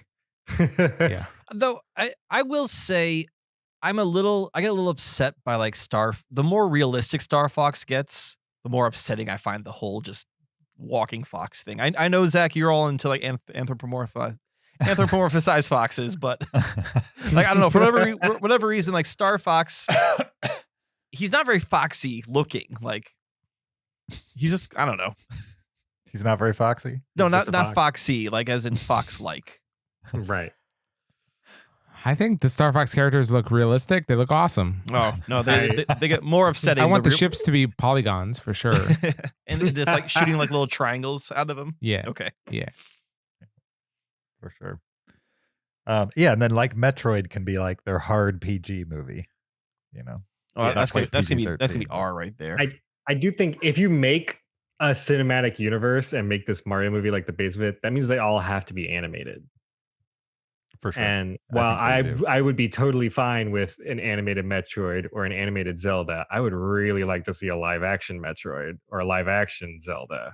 I think those games could lend themselves really well to being live action. I think Zelda would kill at the box office. Yeah. Yeah, I think just as hard as this Mario movie, Zelda would Right. kill. Just Ocarina of Time, just make that into a movie. Mm-hmm. You know, actually, I think I want to see in future Mario movies them travel to lands of different bits. So like it's mostly 3D, but then they end up in like a Mario 64 more polygon world, and then it's like a Mario 3, and eventually they're in like 8-bit Mario land or whatever you want to call it. It could be brief, but I think just having them travel through different bit rates and then reacting to that would be kind of fun.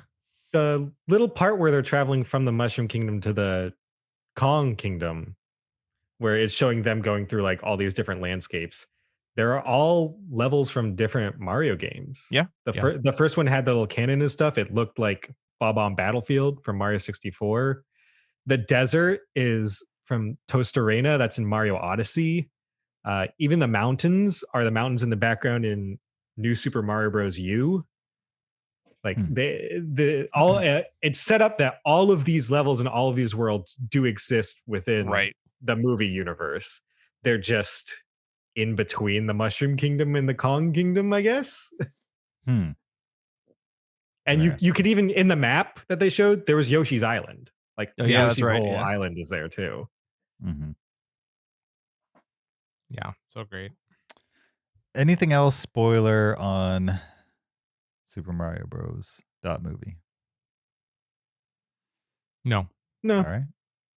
Anybody after the spoiler discussion changing their ranking? Nope. We're sticking to it. That's it. We're sticking to it.